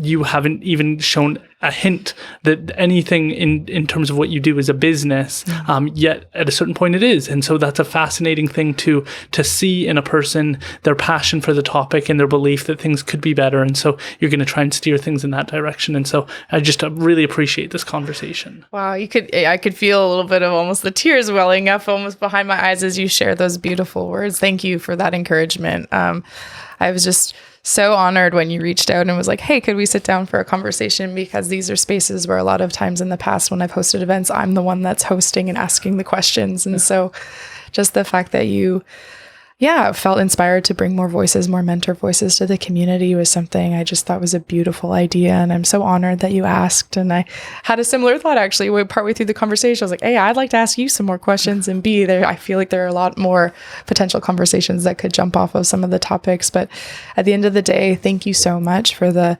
questions you're asking, the people you're bringing, from the Chilliwack community, but then sharing with the world. Some of the things and the ideas you're sharing are so inspirational, and I'm so excited to see where the podcast continues to grow to. I appreciate that. Can I ask, are you at all considering one day writing a book or starting your own thing? Like, you have such a wealth of knowledge that's you don't have any competition. I'm just curious. Yeah, that's a great question. I get excited about writing books and creating more content in the future. That's actually sort of the shift. I feel like I've been a student for quite some time now, and it's been kind of in tandem with working and still learning.